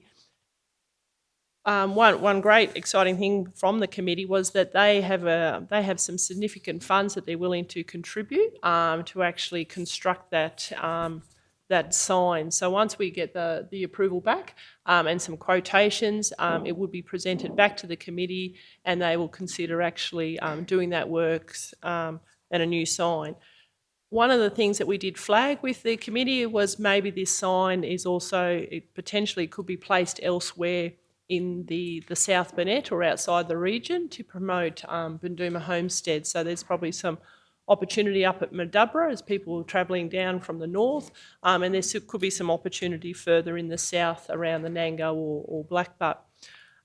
We have received a little bit of difficulty trying to get a directional sign at the crossroad, I suppose, on the Bunya Highway and the Wandai Chinchilla Road. And yeah, feedback from DTMR has made that quite difficult, and even though council's going to still pursue it, it's probably less likely to happen. So there's some options maybe of looking at a bigger sign, really promoting Bendooma Homestead and where it's located and what you're likely to see. So on that sign, it's got two really nice photographs of two of the historical structures that are located out there. So it's quite eye-capturing. So we're looking forward for that new sign to go up at the front of the facility. But as we're saying, there could be some opportunities for that to be placed around the region, and the committee were quite supportive of that. Just on the store itself, we have received quite a detailed analysis report back that we will now go to the next step and prepare, I suppose, a couple of contractors to give us some quotes on the works and all the heritage permits that we need to acquire for those works, and then a budget would come back to council for consideration. But once again, I think the Bunduma Homestead are really keen to see that project progress, and they've got some funds from their fundraising that they would like to contribute as well. So they've had a successful event. Spirit of the Bush was highly successful, and they've really achieved some great benefit from that, some financial outcomes. And I think you'll see some of those proceeds actually going back into the site, and there'll be some nice restoration works take place. Thank you, Manager. There's some obviously good progress there. And thank you, Councillor Henson and Councillor Duff, for the work that you've done with Manager on behalf of Council in progressing that, in particularly getting the consent on the signage. We can move that forward. And General Manager, me and hopefully the road corridor permit through DTMR won't be too far away. If we can get that through, that would be much appreciated as and when we can. Okay, thank you. Councillor Duff. I just wanted to use the opportunity now just to say to Manager Mark about that Bunduma Homestead, like that memorial garden and the parks and gardens, like the way that they've done that is absolutely spectacular. They've got red chip bark, and it just looks amazing. So just wanted to have a big shout out to the Parks and Gardens team who were responsible for that, because it is sensational. Thank you. Thank you, Councillor. Thank you, General Manager O'May. If we could make sure that that information goes from, I'm sure everyone will be in agreement as a council from the councillors, perhaps a expression of thanks through to the staff involved in that project. Okay, if there's no more questions or comments, committee will put that to the vote. Those in favour, carried unanimously. Thank you all. The next item is 9.4, upgrades to bathroom at South Bennett Aquatic Centre Nango at 65. We'll note that Councillor Shoemaker has disclosed a conflict of interest and has left the room and will stay away until the matter has been finalised. So we'll go straight to you, General Manager, to introduce the item. Thank you.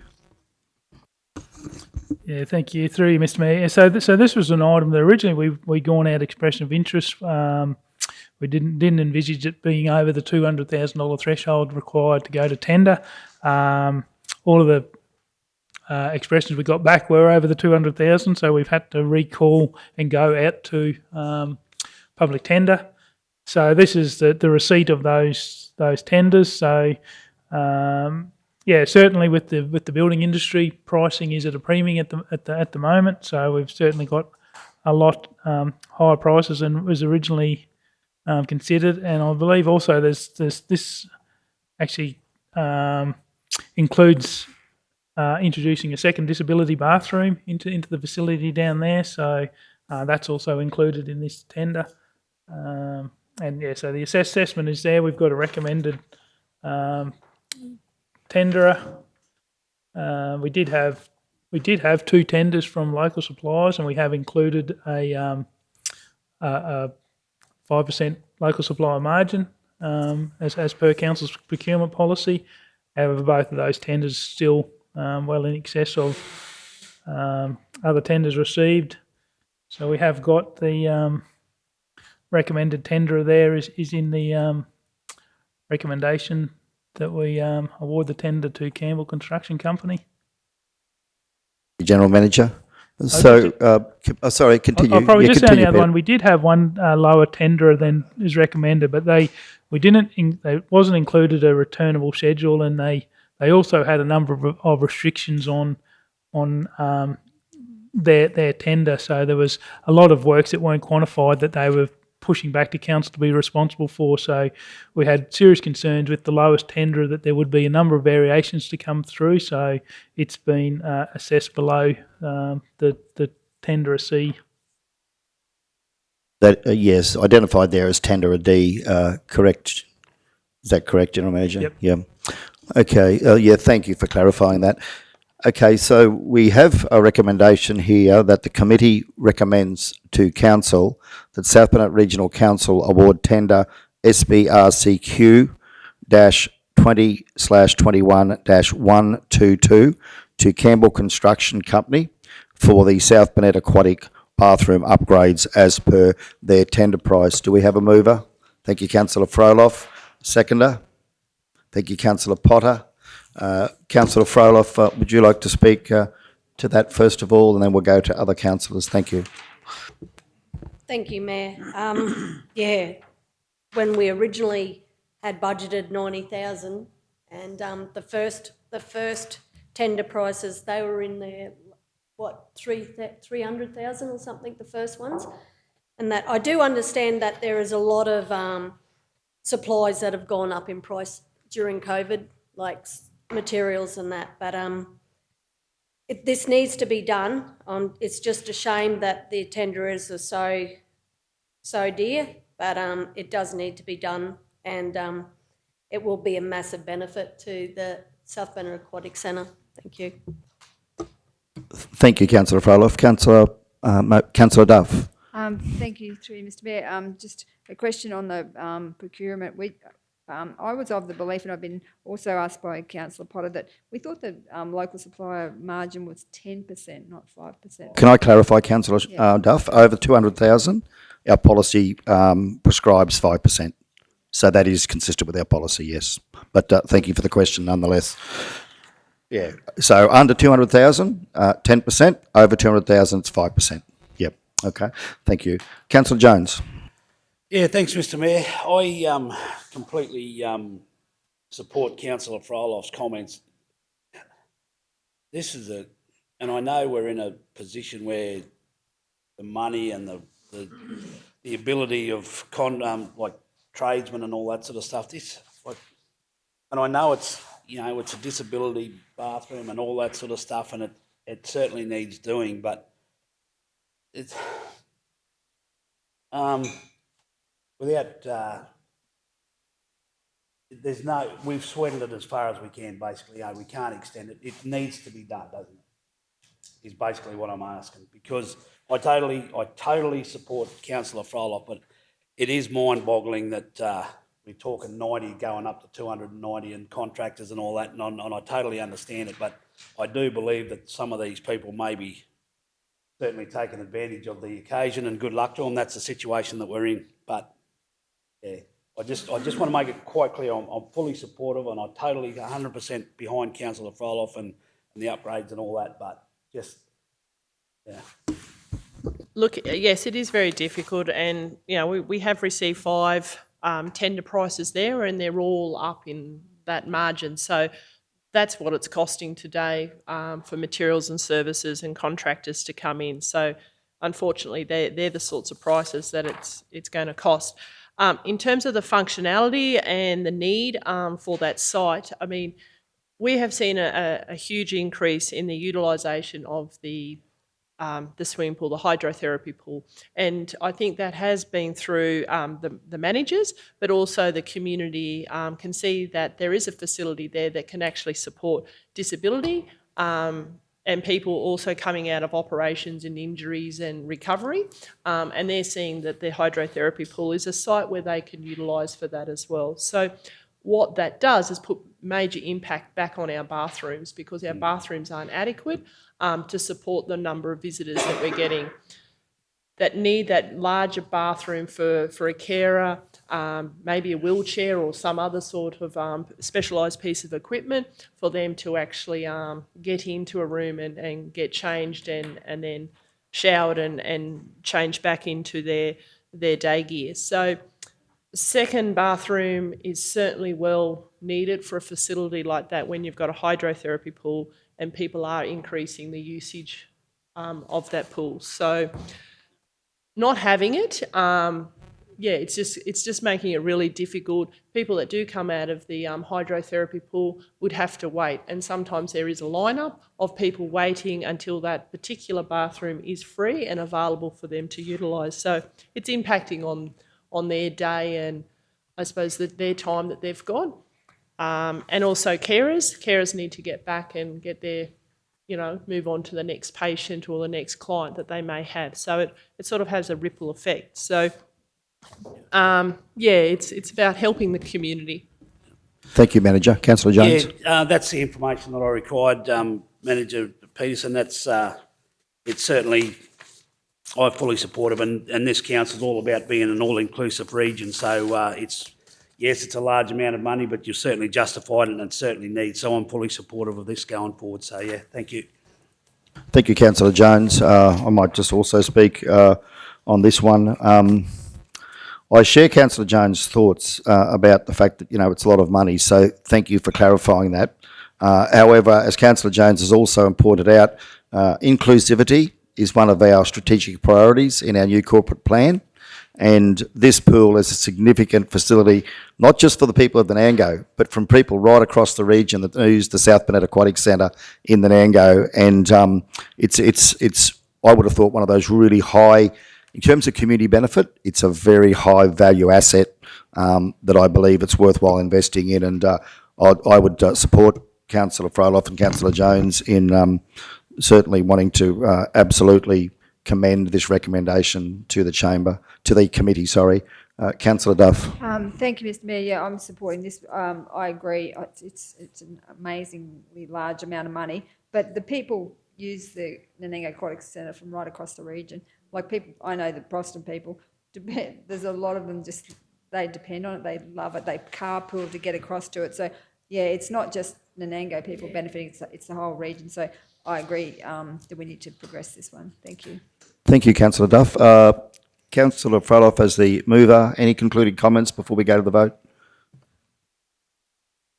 Thank you, Councillor. Okay, if no further discussions in relation to the matter, we'll go to the vote that the committee recommends to council as presented. Those in favour? Carried unanimously. Thank you all. General Manager Jarvis, could you please bring back Councillor Shoemaker for us? Oh, Councillor Henson, thank you. So we'll just now note that Councillor Shoemaker is rejoining the meeting. Having finalised 9.4, we'll move on to 9.5. Management model analysis for Ringsfield House at 87. Shall we go straight to you, Manager? Thank you.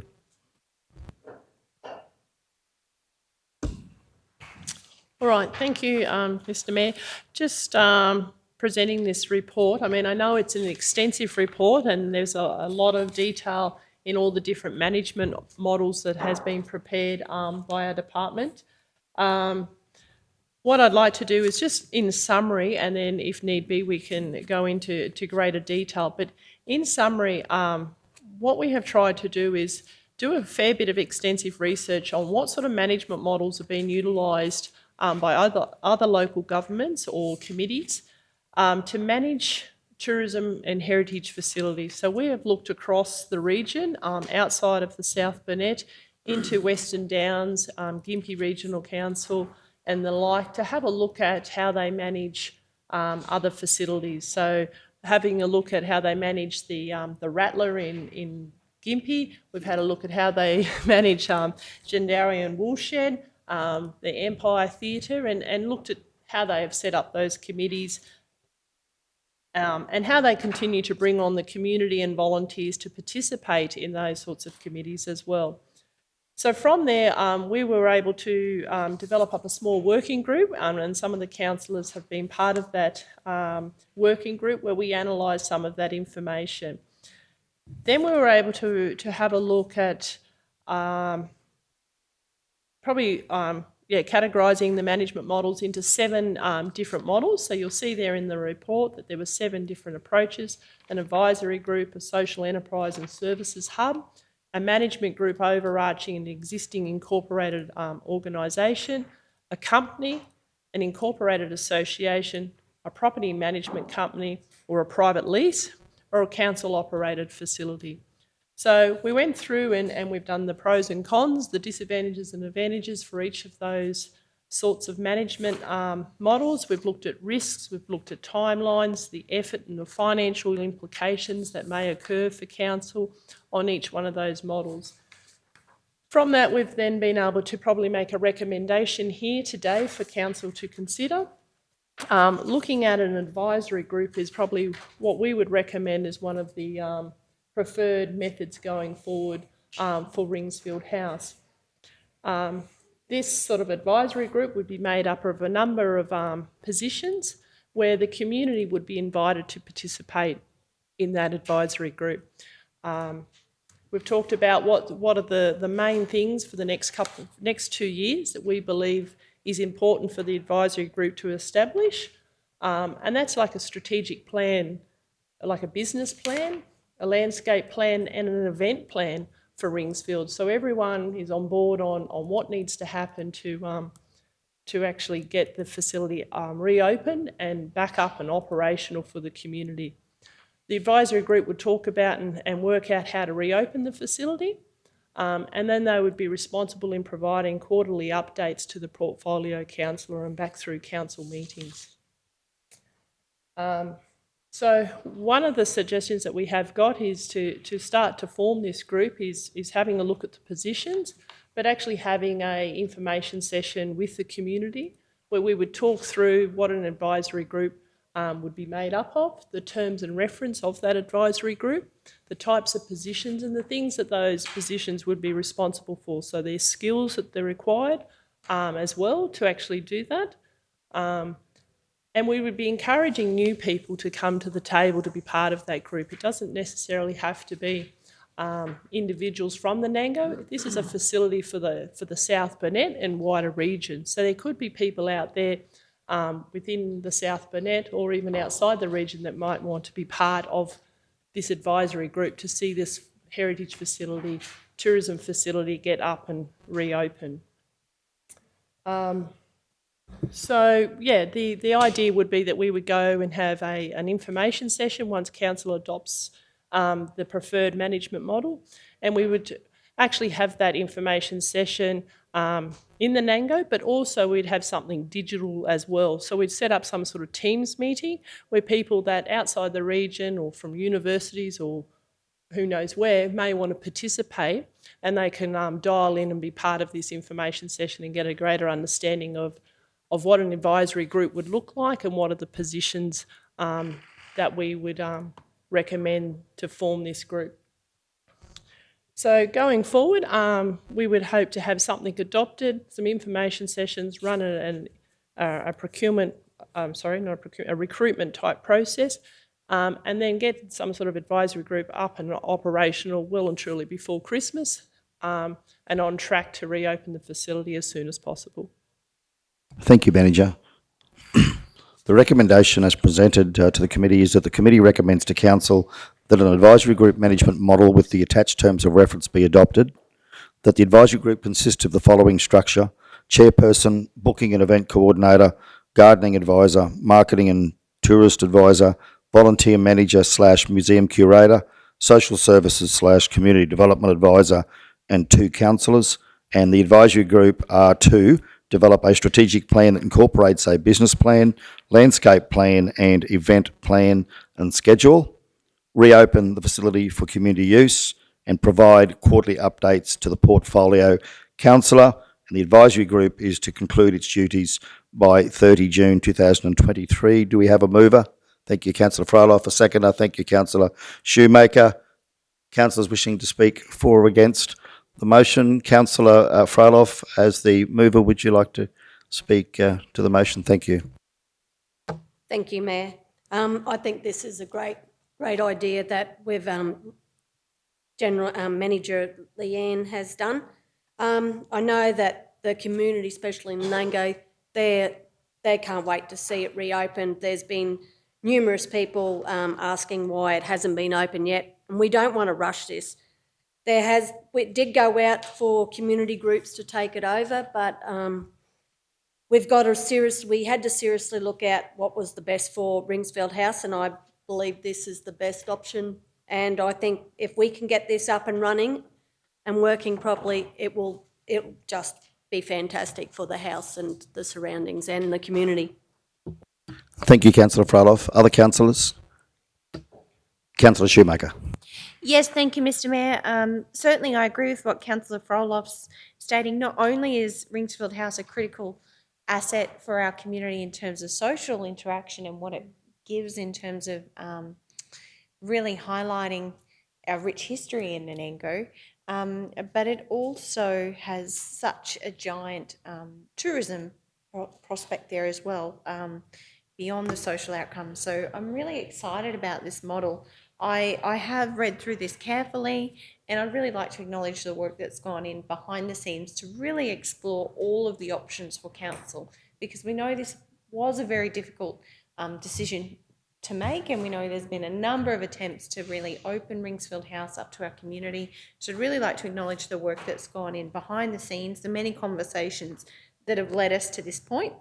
I love the idea, fully supportive of the information session approach, and I love the regional focus and the opportunity for everybody from the South Bennett, because there are so many people who were actually born at Ringsfield House, who have a rich connection to the site, and an opportunity for them to be involved, I think, is really important. So thank you very much. I also love the idea of bringing skills from outside the region, and I know there are a number of young professionals, and particularly young people studying various aspects of uni degrees and things that would get enormous value and enormous opportunity out of being involved in an advisory group like this. So I think it's a really great opportunity to bring some of that thinking from outside in and actually really maximise on that sort of growing trend of young people wanting to give back to their communities and regional Queensland and just not sure how. So thank you very much for that.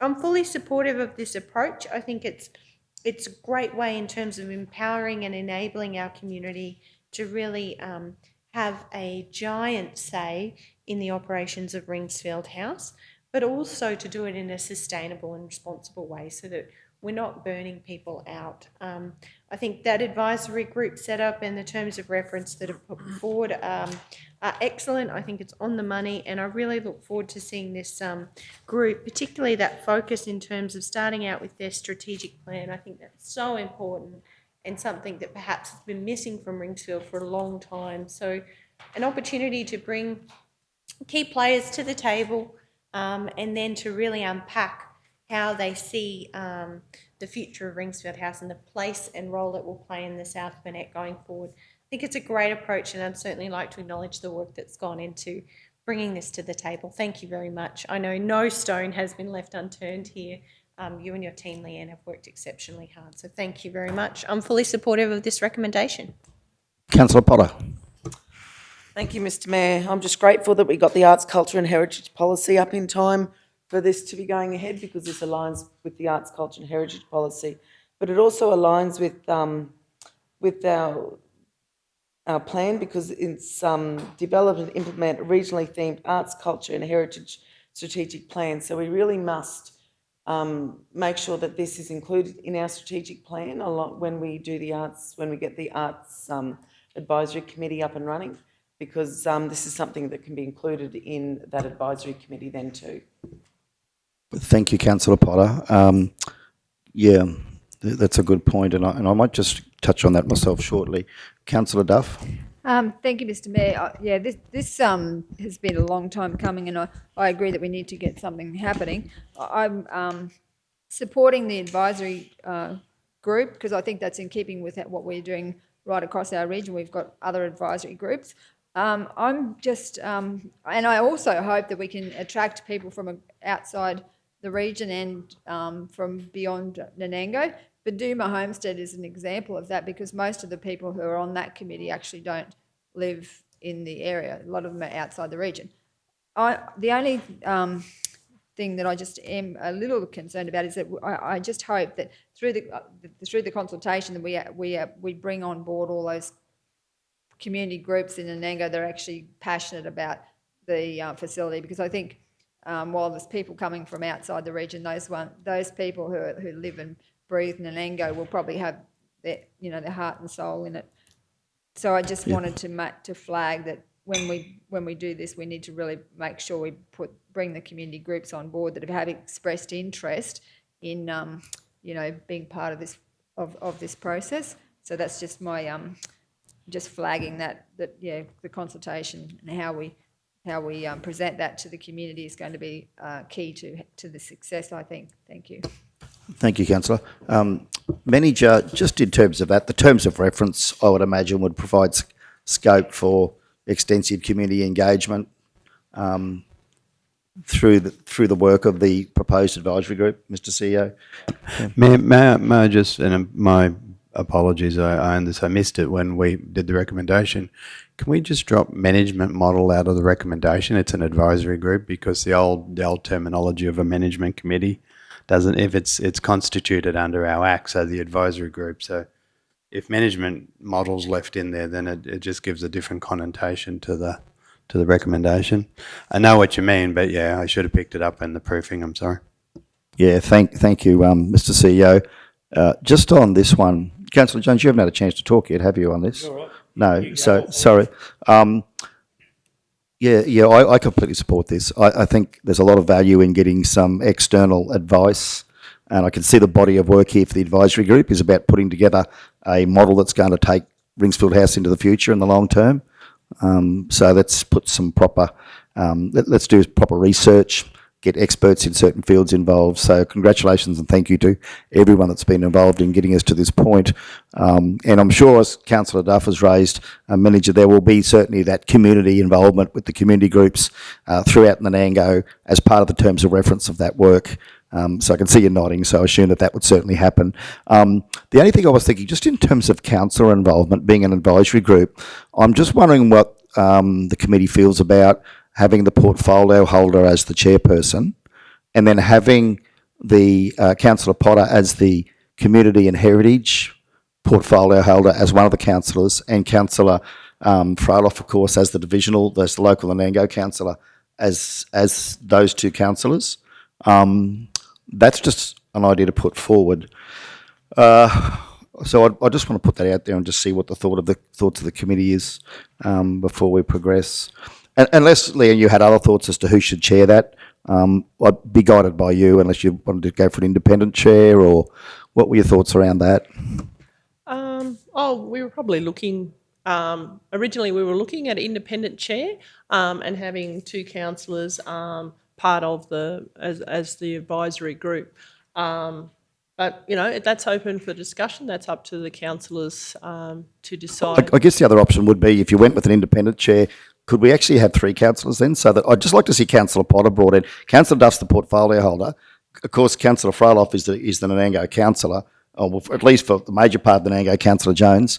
And it would be really good, I think, if we could get Councillor, if Councillor Potter's keen to be involved, just to make sure that we do transition this into the strategic plan for arts, culture and heritage, and that we are getting that input from Councillor Potter because of her depth of knowledge and background in that arts, culture and heritage space across the region. I think it'd be really good to have her expertise at the table.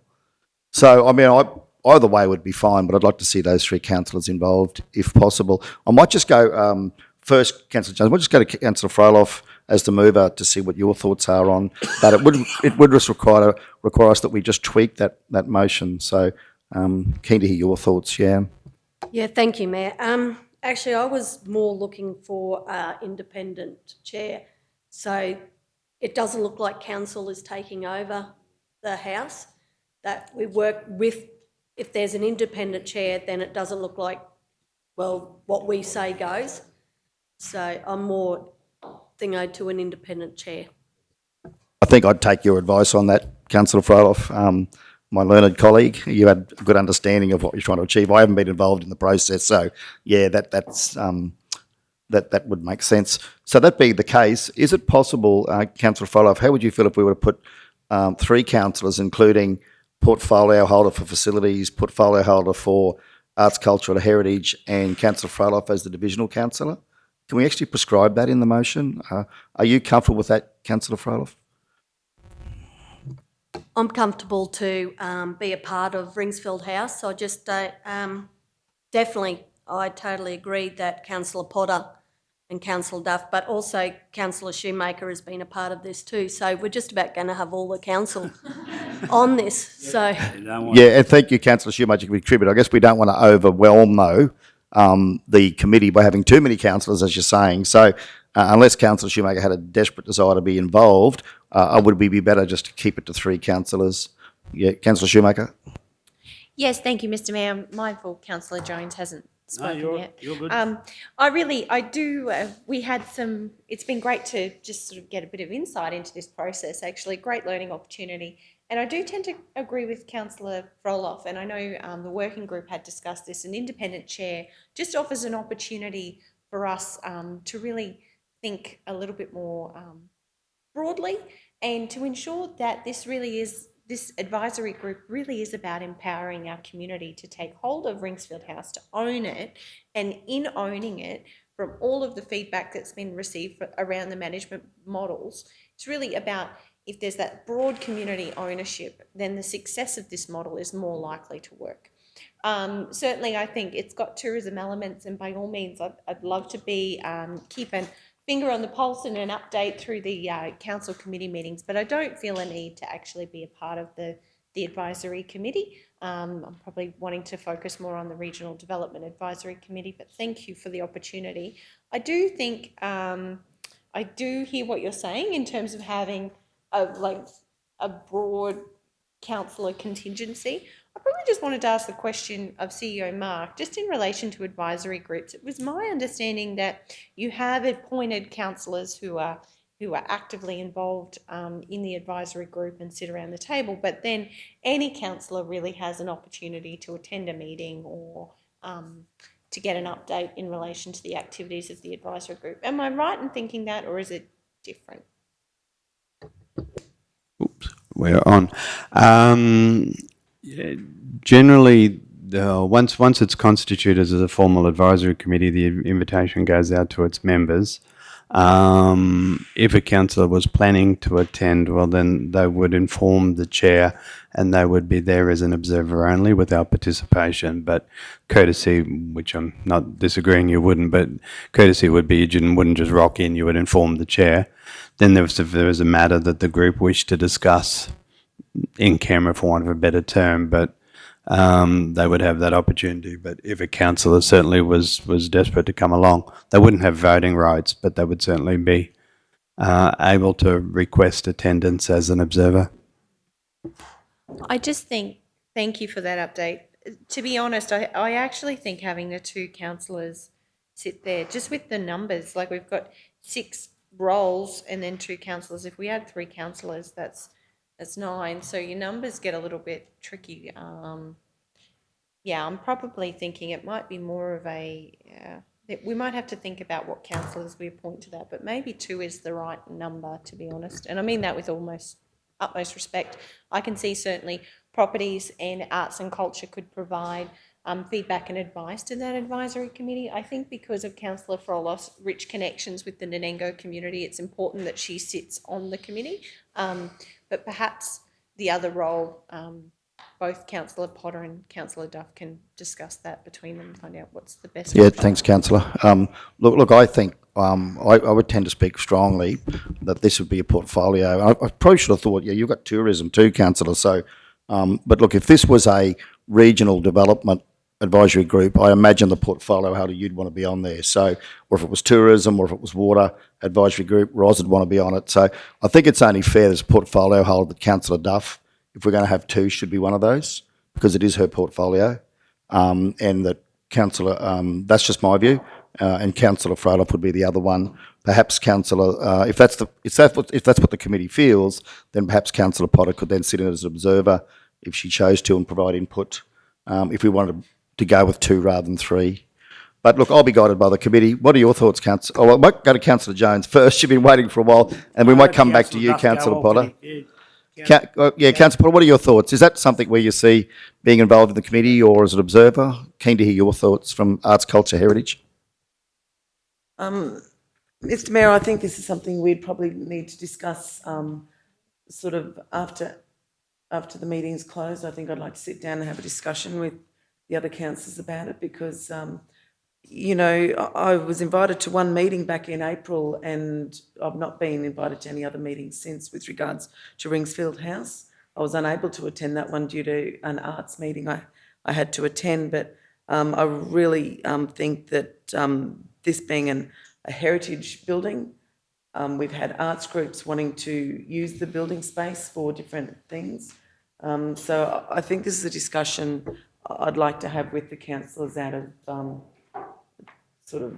As the chair, I'm not going to allow that, councillor. That would be against the principles of the Local Government Act. Decisions like this, it's a decision of a committee. It needs to be made in a committee meeting, and I don't think a behind closed doors conversation is appropriate. So I will be overruling that.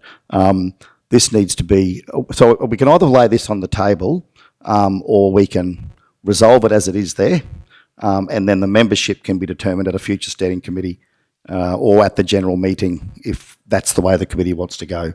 But I believe, but anyway, that's my ruling on that. Councillor Potter?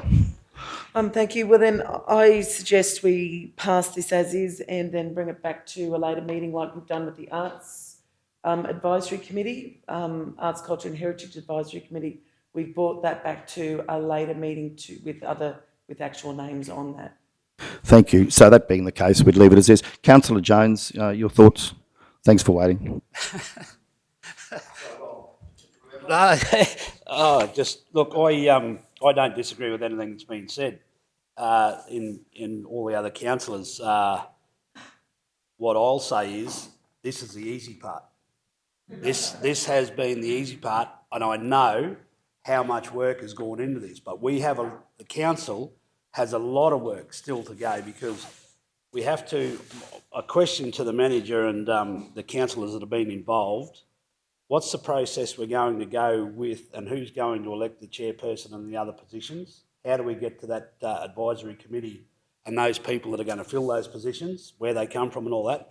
I'm a big believer, and I believe very strongly that this particular issue needs an independent chair, because we have council representatives and we also have the community that are very, very strong-minded, very passionate and have their own personal beliefs. And we all know, and Councillor Duff touched on it before, this has been an ongoing issue that we're trying to get. This is a critical part of infrastructure for our region. We need to get it right. We need to get it back up and running, but it's so critical to get the right people involved in running it. So, and I don't mean that disrespectfully when I say this is the easy part. I know how much hard work's gone into it. There's still a lot of work to go. So totally, fully support everything that's been said here. And I think Councillor Shoemaker's right. I think we do only need the two councillors on there, because then if we start to add more, we start to be overpowering to the community. We're trying to encourage the community groups with the comments around portfolios and, you know, whose portfolio, where does it sit? I think each councillor, Councillor Potter, Councillor Shoemaker, with their current portfolios, they have an opportunity to be invited by Councillor Froloff or the committee here to come and speak as far as and address the advisory group as far as any options with tourism, any options with the community arts and all that sort of stuff. So I think everyone's right. It's very critical and it's very important to our region, and it's really important that we get it right. And I'm fully supportive of what's going on, and I take Councillor Potter's point that we can leave it on the table and just, you know, really nut it out and have further discussions or get more information if required. I'm happy to do that. But if we need a decision today, I'm happy to go with this, with the two councillors and all that sort of stuff. As far as, but a question to the manager is what's the process going to be behind the selection of the advisory group? Yep. Thanks, Mayor. If I may, this one thing, councillors, I'll just remind, this meeting doesn't carry formal delegation to do anything as such. So this would then go back to the general. Given one very practical point, without getting into should we have 2 or 3, you've got an even number of committee members, and is it going to be a consent? And Councillor Potter, I would agree with her point before, is that these are normally a 2-staged process as far as, because this will be, you develop the committee in the first instance and come back and formalise its membership and if things like this. Now this one's picked up, not that it's wrong or anything. It would go to the general on the 30th of June, and so if council, depending on how we wanted to set it up, if you were to hold it over, not to hold it over to next month, but we just leave it lay on the table and then send it to the general, and then that will actually carry the ability to establish whatever is going to be established. So rather than trying to push it through today, because my previous history and understanding of Ringsfield, the only thing I would say is, unless it's going to be a consensual committee, and if it's a consensual advisory committee with it recommending up to, and it will be recommending up for someone to do something as an advisory group, there's probably, if it's not consensual, if it goes on the vote, you probably want to have an odd number on that committee. Otherwise you'll have casting votes and there will be opportunity for people, anyway, yeah, there would be opportunity for that to create some form of angst that we probably don't need. Nor would the committee. So there's probably just a couple of little bits in it that might need. So if it was left, and I'm not saying it has to be pass it today, it will need to come back to the one on the 30th of June for the general meeting. So if it was left lay on the table rather than pushing it back a month, just deal with it by council resolution on the 30th. You're not going to lose any time. Yeah, thanks, Mr. CEO. Listening to what you're saying there, I'm just running the numbers. Maybe that's a better course of action is to consider laying it on the table. Manager, you can go back and give some consideration to the issues that the CEO's raised there about voting with an even number as against an odd number, and maybe bring a recommendation back to the general meeting. So that being the case, I'll move a procedural motion that the matter lay on the table until the general meeting on the 30th of June. Do we have a seconder for that? Yep, Councillor Jones, thank you. Those in favour? Carried unanimously. Thank you all.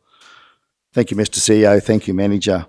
We're just on to now 9.6, which is at 81. It's the public amenities cleaning contracts. We'll go to you. Thank you, Manager. Yeah, thank you, Mr. Mayor. Yeah, so this is we have a number of our facilities across our parks that are actually cleaned by contractors. We do have the Mergan-Wondai end of being cleaned by council staff, but we've just had that long-term staff member resign, or retire, not resign. So just looking at a number of those contracts are due for renewals, the cleaning contracts that are currently in place. So what we're looking at doing is just getting a resolution to seek tenders for the cleaning of the public amenities across the facilities across the region. And I might just hand over to Manager Mark, who can give a bit more detail. Thanks, Mr. Mayor. So just by way of just documenting and recording the extensive arrangement of toilets that we do need to clean, effectively what the new contract would attempt to go out and do is to create various parts of a cleaning contract. So covering the zone, mainly covering the supervisors in parks and gardens. So you'd have one area for Arroy, which would include Arroy, Cumbia, Memorandum, Rurulan and the Arroy Airport. So those toilets, that would be, say, contract 1 or contract A. Then there would be a second one for Nanango, a third one for Black Button Banarkin. That covers the supervisor for that area or that zone. Then there would be the Mergan-Wondai area, which would be those two towns plus Kapanek Park and the Wondai Airport. And then that's broken up. So what we're trying to achieve there is to get maximum value for money, but break them up into manageable contracts by location. So you don't have travel, you probably get what I'm saying there. The cemeteries would remain a council officer cleaning program because there's no value in those toilets in those cemeteries being cleaned by a contractor on a regular basis because they might not get used for 2 weeks. So when we know there's a cemetery, we will go and clean the toilet. To me, that makes sense. That provides better value for money. And then also the only other element is the Proston-Geelong area. We could put that out to contract, or we may choose to continue to do that by council because it's a bit remote and you've got that travel cost, and I'm a bit worried about how we're going to go with cost on this. And I would note that we didn't cover this on the Parks and Gardens budget the other day. We seem to, somehow we missed this item in the discussion. We might need to come back to it. And the only other part to mention to council is Maidenwell, and we have the main streets in the Main Street toilets in the Cooma Falls. There's an existing contract for that. We're just going to let that run through, and then we'll address that when it expires. So that's effectively it. So we've got 51 amenities units to clean, so it's a fairly big operation. That's why we're breaking it up, and I just wanted to make that clear with council what we intend to do there. I would suggest that we probably not do Proston Geelong. I think we'll continue to do that with council staff. If council is in agreement, at least you understand the reasons behind that. Thank you, Manager. It's recommended that the committee recommends to council that pursuant to section 228 of the Local Government Regulation 2012, South Bennett Regional Council seeks tenders for cleaning of public amenities for the localities of Kingaroy, Nanango, Mergen, Blackbutt, Banarkin and Wandai. Do we have a mover? Thank you, Councillor Froeloff. Second, thank you, Councillor Duff. Councillors wishing to speak? Councillor Potter, thank you. Thank you. Through you, Mr Mayor, just curious, Coolarbunya and the Stewart River rest areas weren't just mentioned then, so are they still under another contract, or would they be included in this contract for the Kingaroy area? They're in the contract. They're cleaned by contractors, and we do that under RMPC, which is the Road Maintenance Performance Contract with Main Roads, and we recover that money because they're main roads rest areas. That make sense? But they are done by contractors. Councillor Duff. Thank you, Mr Mayor. Just, that Proston Geelong one, whoever's doing it at the moment is doing an amazing job. They're always immaculate. So I'm happy to continue down that path of having the staff do it. Because we get complimented continuously about how good they are. Yep. Councillor Shoemaker. Yes, thank you, Mr Mayor.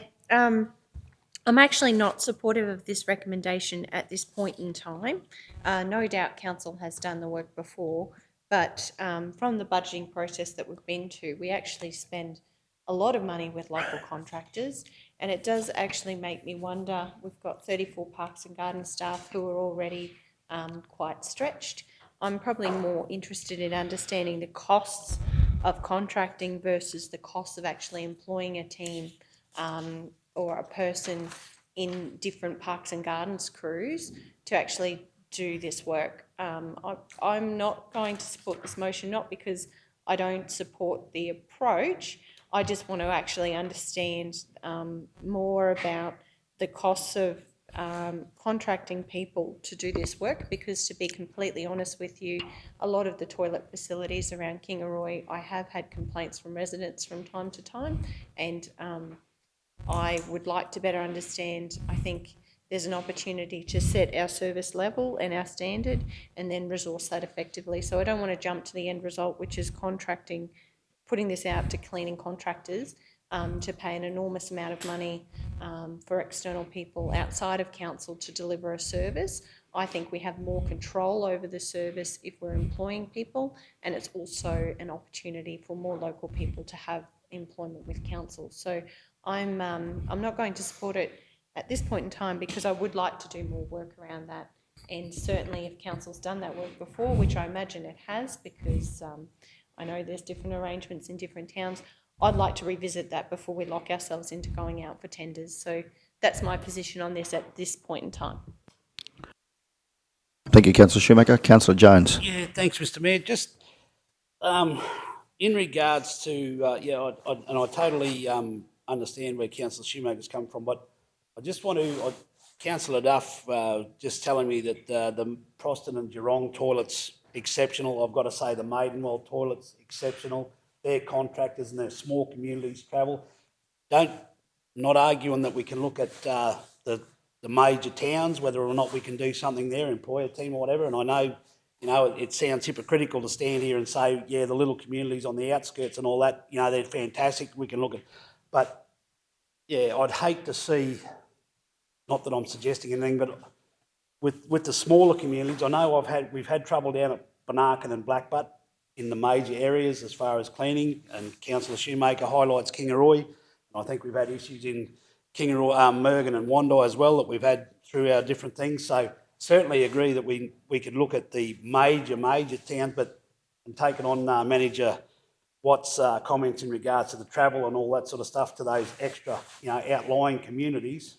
So I'm a bit happy to, support and understand what Councillor Shoemaker's saying in the major towns, but maybe we could look at that. But on those outlying, I take your point where the travel costs and all that sort of stuff, and the people that are currently doing it are doing an exceptional job. So I'd hate to see that change.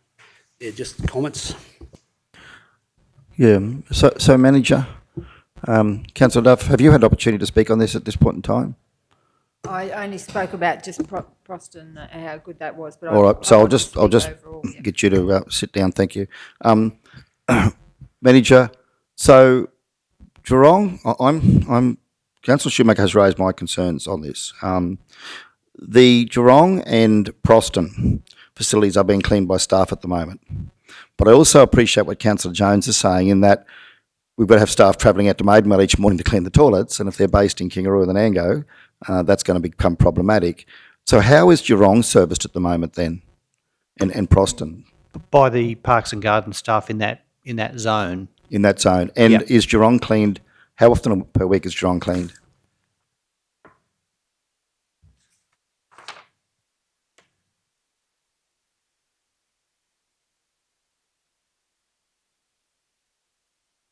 Could you see it there? Geelong. Oh, here we go. Once a week. That's the Chinchilla Wandai Road.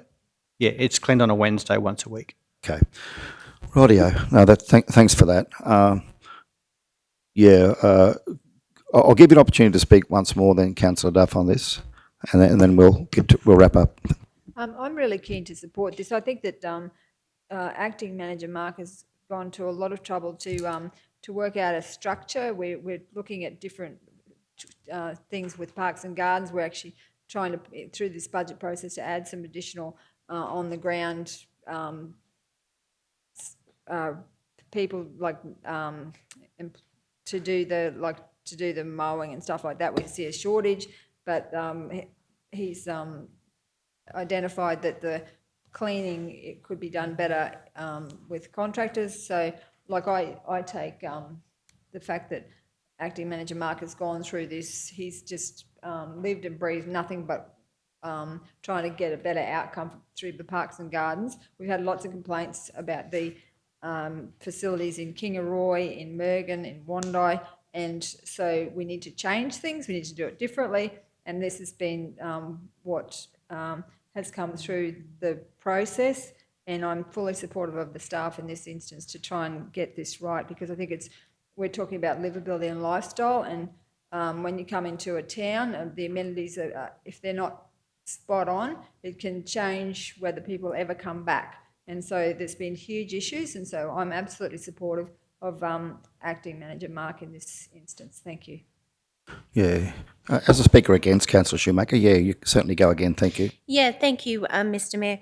I absolutely agree, Councillor Duff. There's been an extraordinary amount of work that's been done, and what I'm saying is I'd like to actually unpack that further. So I understand you may have additional information being the portfolio holder, but I don't. And certainly from a lifestyle and livability perspective, I'm with you. And the giant population that lives in Kingaroy, secondary population in Nango and Mergen, I think we do need to look at our service levels and really make sure that we are delivering value for our ratepayers. And when we've gone through the budget workshops, there's been considerable amount of money spent on contractors, hundreds of thousands of dollars. And I would like to think that perhaps, and I know this because, I have to say my dad used to work for Council, Nanango Shire Council in the day. Him and a crew of 3 people actually did an extraordinary amount of work, which included going and cleaning the toilets every Saturday, picking up the bins on a Thursday morning, which I loved because he'd make us eggs for breakfast by about 6 o'clock. There are, I think there are learnings here, and I would like to say, I'm not saying no, I'm saying I want to understand this more before I lock us into another year of paying these giant contracting prices. So what I'm saying is I'd like some more time to workshop this so that we can make an informed, evidence-based decision. So with that in mind, Mr. Mayor, I'd actually like to move an amendment to the motion. I'd like to move that the committee recommends to council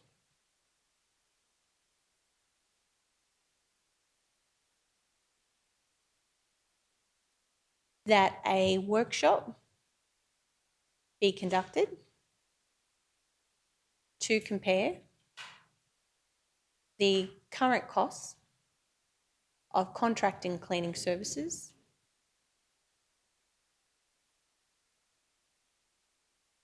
to the costs of employing additional staff,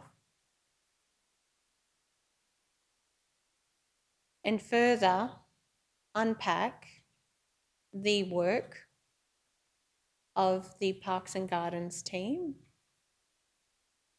to date,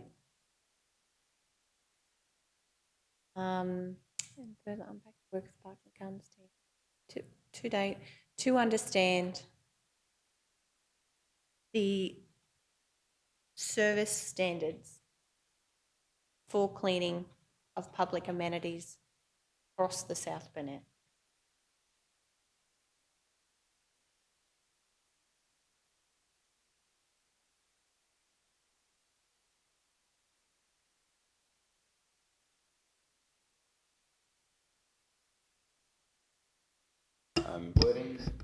Okay, now I'm going to be a bit technical. That I wouldn't think is an amendment because you're actually stopping the resolution calls to go to tender. Okay. Literally, that's its action. So if we were going to tender in July or something, so I would treat that one, Mayor, as a foreshadowed resolution. So generally a foreshadowed resolution gets up. If you're foreshadowing a resolution because it's something different to the substantive, it sits there until the substantive is dealt with, and then if the substantive is passed, it would fall over. It wouldn't be dealt with, or if the substantive is lost, then it would be dealt with. So it's foreshadowed. It's actually not, even if we go to tender, it's not in contradiction, and I'll happy Pete or Mark too to take yours, but to my mind, that's actually not in contradiction to you can still have a workshop about all the things you're talking about, whether we go to tender or not, because, and in the calling for a tender, again, I'm not speaking for or against, but in calling for a tender, council's not committing, it will have to come back for final decision. So you'll have to adopt the tenders or not adopt the tenders at that point in time. So if we, with everyone, and hopefully everyone's in agreement, if we just treat that as a foreshadowed resolution, we deal with this first one, and then we just move on to that one as a foreshadowed. Now, Mr. CEO, if I can interject here, I think Councillor Shoemaker's raised some very strong points here that this committee needs to take on board. I probably can't add any words to what Councillor Shoemaker's said, other than to say that I agree wholeheartedly with everything she stated here. As such, I would like to move a procedural motion that the recommendation here lay on the table until the next standing committee of this committee, and then if we do that, can we then move on to Councillor Shoemaker's? Once that one's dealt with, the foreshadowed it can be dealt with. Can now, be dealt with. If the foreshadowed was in direct, and I'll use poor language, but if the foreshadowed was that council employs staff and no longer undertakes contract cleaning for these toilets, it's in direct contradiction to the one that's been moved. So that would give you a clear choice. You go to tender or you go to an employee. So if the tender got up, and please pull me up if I'm not making sense. So if the tender resolution got up, there's no point dealing with the foreshadowed resolution, so it just dies because the decision's been made, we go to contract. If in that circumstance you voted down the tender, what do we do next? Well, the foreshadowed okay, we're going to go and do, so we'll deal with, do we engage employees? So then the foreshadowed resolution will be dealt with. As I said, the difference with this one, actually, Linnell, we don't need the committee because it's a workshop, so we're not going to wait to a general meeting to organise a workshop date. It's like an information report. So this one is foreshadowed. It's something different. It's holding a workshop. it doesn't materially impact the calling a tender or not. So it would just be, we can just deal with it once you deal with the substantive. So if you deal with the procedural resolution, long answer to your question, to put it on the table, well, the outcome is the same. The substantive resolution that's on the table now, or recommendation that's on the table now, is dealt with. In dealing with it, you've held it over to next month, so then you can deal with the next one. So you can only deal with one at a time, and so, yeah, you just have to deal somehow with the first one, then you can deal with the second one. Yeah, thank you, Mr. CEO. So if Councillor Shoemaker will deal with the first one first, I would like to put forward a procedural motion that matter item 9.6 lay on the table until the July Standing Committee meeting for communities. Do we have a seconder? Thank you, Councillor Shoemaker. Those in favour? So there's no speakers on this. It's a procedural motion, Councillor Jones, but happy to take questions through the chair. Questions to the chair only at this stage. Thank you. Go ahead. So if you're going to move a procedural motion to leave it on the table until the next standing committee, isn't that enough action to be taken so that we can then ask the questions and get all this other information that's been moved in Councillor Shoemaker's amendment to the resolution? Is that not? So Councillor Jones, Councillor Shoemaker's won't be an amendment. It'll be a foreshadowed resolution. So it would be dealt with as a completely separate item. So what I'm proposing is that we lay this on the table, that we then, having dealt with 9.6, we move on to Councillor Shoemaker's resolution, and I would be looking to support Councillor Shoemaker's resolution.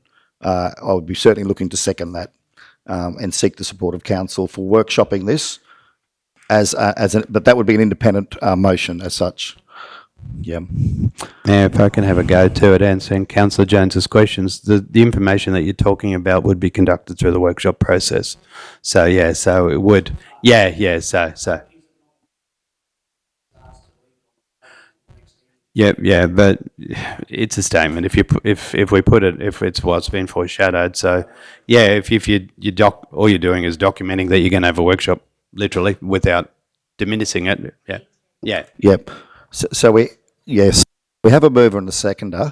So procedurally, those in favour? Okay. So in favour we have Councillor Jones, Councillor Potter, Councillor Froelich, Councillor Shoemaker and Councillor Otto, and those against, Councillor Duff and Councillor Henchen. So the procedural motion has been carried. Yeah, Ros was for, Lal, yeah. 5-2, carried 5-2. We'll now move on to the foreshadowed resolution, and we'll go back to you, Councillor Shoemaker, just to confirm the wording in your motion. Thank you. And to move such. Thank you. Yes, thank you, Mr. Mayor. I'd like to move that a workshop be conducted to compare the current costs of contracting cleaning services to the cost of employing additional staff and further unpack the work of the Parks and Gardens team to date to understand the service standards for cleaning of public amenities across the South Bennett. Thank you, Mr. Mayor. Thank you, Councillor. Do we have a seconder? Thank you, Councillor Potter. Okay. Councillor Shoemaker, would you like to speak further to your motion before we go to others? Thank you. Thank you, Mr. Mayor. I just think this gives us an opportunity. My reason for actually really including this detail is because it gives us a good opportunity to look holistically at the service standards for public amenities and making sure we are resourcing these to meet the needs of our community and the expectations of Council's corporate plan, which is around livability and lifestyle. So that's the reason for actually documenting this in this particular way. Thank you, Mr. Mayor. Thank you, Councillor. Other speakers? Councillor Jones. Yeah, just another question through you, Mr. Mayor. So what we're looking at here to further unpack the work of the Parks and Gardens team to date, as far as contractual prices, we won't go out to tender through this process, will we? So you'll be currently working on the prices that we currently pay a contractor. That's what you'll be comparing to the prices of using your own staff. Would that be a fair comment?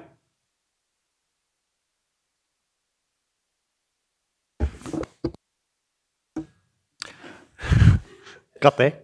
I'm sorry for being so controversial with this with this item. It's partly true. I mean, I appreciate the sentiment to the question, and that's fair enough, because there may be quite a difference between contracting and council cleaning the facility. So I guess I need to present that information to you. I don't know what the contractor rates are going to be. All I can do is refer to current rates. Okay, which I got that. However, I don't think they're current rates. This contract has been sitting idle for a considerable amount of time. Things have changed, awards have changed, pay rates have changed. So I'm going to have to, I guess, consider how we present comparative figures so we can compare apples with apples. But again, we can certainly do that as best we can with the information available. Yeah, so what you just said there, Mark, is, you know, they may not be current up-to-date contract figures, but if council staff comes back under the figures that you produce, it's only going to be a better result, you would think, with CPI and the 3-year increase and all that sort of stuff. So I'm happy with those figures as long as we're going to get some sort of a comparison. But I just wanted to make sure that the figures that you're going to give us, we're not going out to tender, not calling for tenders or quotes. We're going to use the existing figures that we've got already currently on the books that we're paying the contractors, and that's what we'll compare our staff rate to. Thank you. We have recently got pricing for cleaning toilets that were previously cleaned by council staff with movements in staff. The prices were interesting. Okay, so a little bit, I guess, more than what I would have expected. So, you know, there's room to work with those figures and extrapolate them or something, but we'll just have to do some analysis on that as best we can. Yeah, thank you, Manager. And I think your comment that the prices were interesting, we know all that what that means. And I think, in my view, that just supports this resolution that we need to do further work here, as Councillor Shoemaker has been saying, to understand what is the cost-benefit analysis between the two options, and particularly in light of changing costs of services that we're seeing from contractors across the board at the moment. Councillor Duff. Thank you, Mr. Mayor. And I'm disappointed in this because what we could have done was actually get a 100% fair dinkum what it's going to cost. Because and that's what we said, once you go out to tender, you get you might get one contractor, like a big company, to do the cleaning right across our region, or we could have got, you know, bits and bobs. And that's how you get an accurate outcome of what it's actually going to cost. Now, from what my understanding, we're going to have difficulty in actually knowing what this is going to cost. With the other tender process, we would have had it on the table, and then we could have had a look at that and compared it with what the staff keeping or getting more staff to do it, how that would compare. Now we're just going to be flying blind. So I'm disappointed. I'm going to have to support this because there's no other option, because it's to have a workshop, but I'm frustrated that we didn't support the option of going out to tender and actually finding out what it would cost to get contractors across our region. Yeah, thank you, Councillor Duff. However, I think the balancing argument against that is the fact that all these cleaning contractors are busy, and to ask them to put quotes together and the time and effort it requires to put quotes together to tender for council, if we're not committed to actually approving the work, I think I would be concerned about putting them through that process. Councillor Froloff. Thank you, Mayor. Through you, Mr. Mayor, I'd like to just ask, our Parks and Gardens team, they're pretty well under the pump at the moment. We're really nailing them to the ground to get things done with the grass and that, and now looking at toilets. But is there a date when these contracts run out that we have to renew? Are we going to be like, all of a sudden, have no contracts, toilets can't be done, we've got to find the staff to do it? That is a concern of mine, of whether we've got these contracts, do they run out before we can get it done? If the contractor is willing to continue to do the contract, it will continue as long as he's willing to to execute the contract. And that's been the case because it expired before, it's well overdue. So it's business as usual. until we get an opportunity to do some proper analysis now. Thank you, Manager. Councillor Henson. Thank you, Mr Mayor. Councillor Duff, we're going to agree on something for a change. Yeah, look, I do. I can understand and I fully support Councillor Duff on this. I thought it would have been a great opportunity. It says in the recommendation to seek tenders. Now, we as a council are not obligated to accept any tender. And it's not saying that just because we put a tender out there, council is committing to accept them. Like that's their obligation to apply. That's their right to put a tender in. We've had several tenders, and dare I mention the Coolabunga Sale Yards for one. We didn't put tenders out for that with the intention to have to accept one, and we didn't accept any. So, sorry, Mr Mayor, I'll shoot that argument down there as it stands, but it would have been a great opportunity to get some tenders in. We would have seen some pricing, and we could have compared without necessarily accepting any of them. So, yeah, I'm disappointed, along with Cathy, with that recommendation being defeated. But yeah, there's work to do in this space, that's for sure. But yeah, I'm with Councillor Duff on this. I'm disappointed that we didn't accept. It would have been a great opportunity for us to see costings come in, and as Manager Mark has said, some of them would be interesting. Well, that's across the board with everything, isn't it? With the costing of things and the availability of labourers and services and, you know, just commodities. So, yeah, I'm with Councillor Duff on this one. Thank you. Thanks, Councillor. Councillor Potter, you haven't had a chance to speak on this. Did you want to add anything before we wrap up? Thank you. Thank you, Mr Mayor. Look, I understand where Councillor, and it is quite strange for me to say I understand where Councillor Henson and Councillor Duff are coming from, but I have to agree with Councillor Shoemaker here that we haven't really fully costed these. You know, we haven't sat down and sat across the table, if council was going to do the work, if we were going, you know, if a contractor was, and let's face it, we're going through the budget now, and every single question you ask Councillor Duff is, how much are the contractors? So now we're going to sit down and we're going to compare contractor prices to staff pricing. Okay, I'm just going to make a few comments, councillors, please. Can we have some order here? I'm going to make a few comments on this, and then we'll go to Councillor Shoemaker as the mover, who has exercised her right of reply to those who've spoken against, in accordance with our policy. But first of all, from my point of view, I will be supporting this because it would be inconsistent of me to not do so. I spoke about when we approved the additional $2.8 million for the KTP, and we approved the $1.3 million for the Black Butt redevelopment. I spoke about the fact that our financial due diligence is so important, that we must do our research, that we must investigate. We've got a duty of care to the community when exercising decisions on their money to do our research, to do our homework before we take those decisions. For me to now turn around and say that I'm prepared to go out and support going to tender on cleaning contracts when we haven't, to my view, done enough research and due diligence, haven't, as Councillor Shoemaker has said, unpacked this enough, that would be inconsistent from me. My policy and philosophy is always that we should do this work before we go out and commit to any major expenditure. And let's face it, this will be major expenditure for our region over the course of whatever the term of the contracts are, because it's a big body of work. So I will be certainly supporting this motion. Councillor Shoemaker, your right of reply. Thank you. Yes, thank you, Mr Mayor. And I certainly understand both sides of the argument. And by no means is it my intention to hold things up. To be honest, I didn't realise such urgency with it, being that the contracts had expired some time ago. So it does state, it does sort of warrant for me the importance of actually doing this work before we lock ourselves into a tender process. I think the numbers that we've got are good, and we can certainly add inflation and a number of things. We can make some assumptions around those. We can increase them.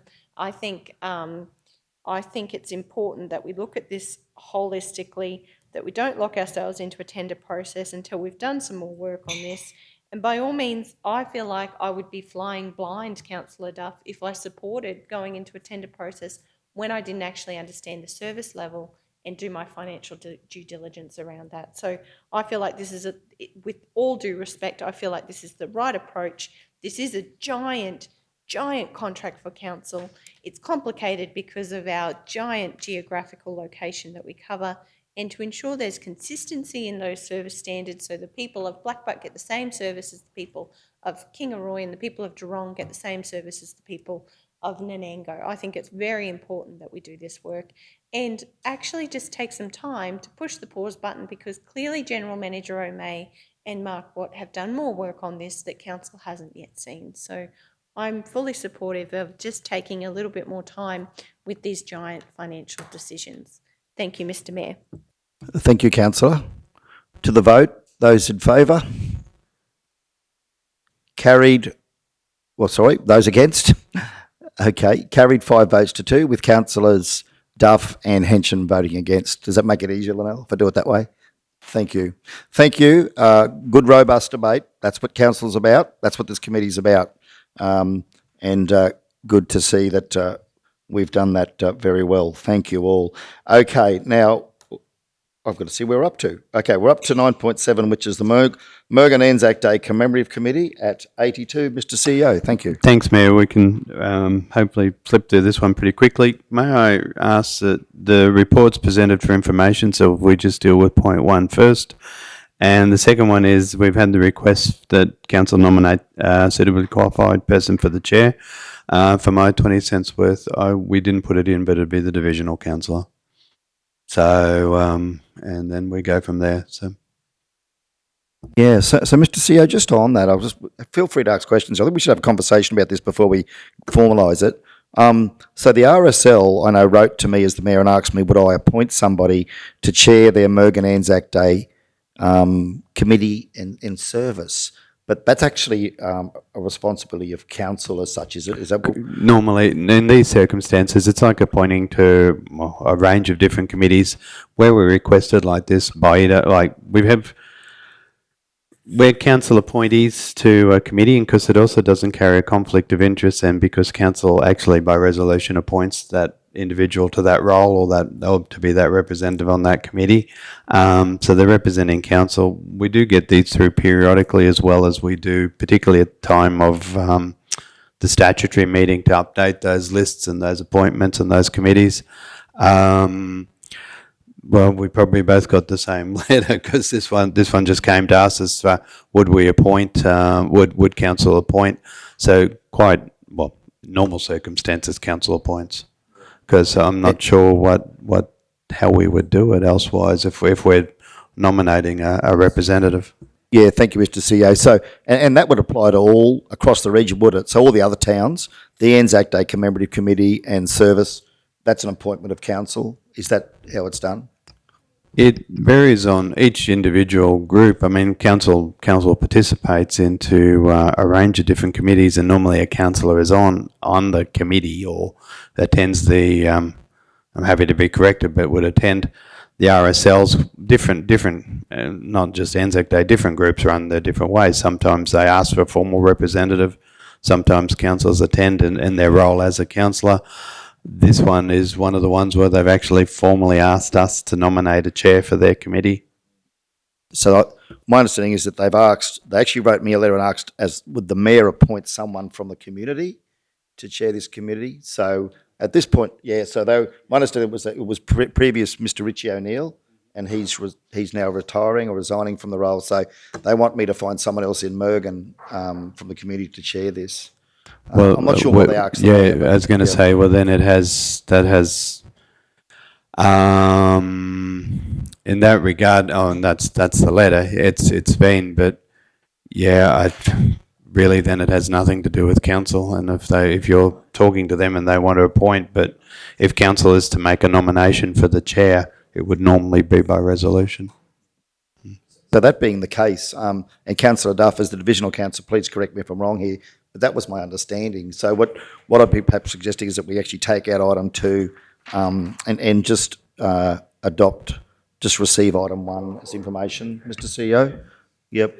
So just for discussion, am I on the right track there, Councillor Yes, Duff? I believe so. It's that Richie O'Neill's been the chair for years and years and years, and he's decided to just step down because of he's wanting to pull back because of his age. And now the RSL have asked the mayor, and I think the expectation was it would be someone from the Mergen community as opposed to a council rep. But so I think, and I have put a few feelers out on behalf of the mayor to see if there's some suitable locals, and so far we thought we had someone, but they've actually said due to family commitments they can't do it. So I think that we need just a bit more time to, one, clarify that position that they're asking for, and two is that if they do want a community person to actually, the mayor to have more of a talk to the RSL and see who might be appropriate. So I definitely think lay that number 2 on the table.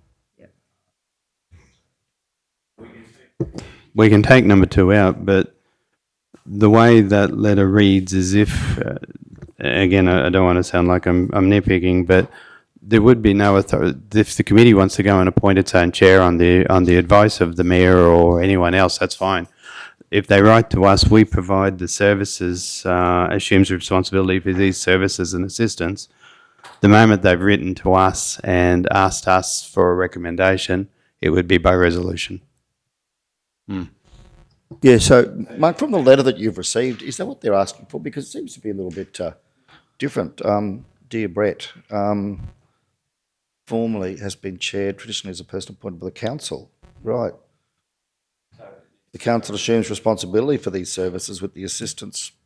Yeah, so based on this letter, it certainly does indicate as though that's an appointment from the council, in which case that would need to be recommended up by the committee to the ordinary meeting and resolved by council, if that's what they're seeking.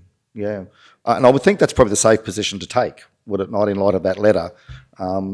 So that being the case, I would suggest that perhaps the recommendation should stand as it is. Having said that, though, I don't have anyone to nominate at this stage myself to the committee, and I would certainly feel more comfortable having it endorsed by council rather than making a individual appointment. But Councillor Potter, what are your thoughts? Thank you, Mr. Mayor. First of all, this is the first time I've seen one of these come through council meeting, and I'm not too sure how many other community groups have had this happen, but according to the wording in the letter, it said council nominate a suitably qualified person to chair the committee moving forward. I would actually think that Councillor Duff is a suitably qualified person to chair this committee moving forward. So, and it's her division. That's the wording in the letter. She's a suitably qualified person, her division, and I think that it really all falls into place because she works with the group anyway, so. Thank you, Councillor. I hadn't considered Councillor Duff, but I'm struggling to find someone. But Councillor Shoemaker, your thoughts? Yeah, thank you, Mr. Mayor. Just based on the conversation that we've had here today, I agree with Councillor Potter wholeheartedly. I think Councillor Duff would be a suitable candidate by all means. I just wondered, if your intention was to nominate, or if it was the intention of the Mergen community to nominate a community representative, could council appoint Councillor Duff as the acting chair until such time as the community finds somebody, so that they can continue with their activities and we can support them until that point in time? That's probably just my question. If we didn't want to lock you in as the chair at this point in time, and if by all means a person doesn't come forward in the next few months, then we nominate you as the chair, by all means, if that's the will of the Mergen RSL subcommittee and the community there.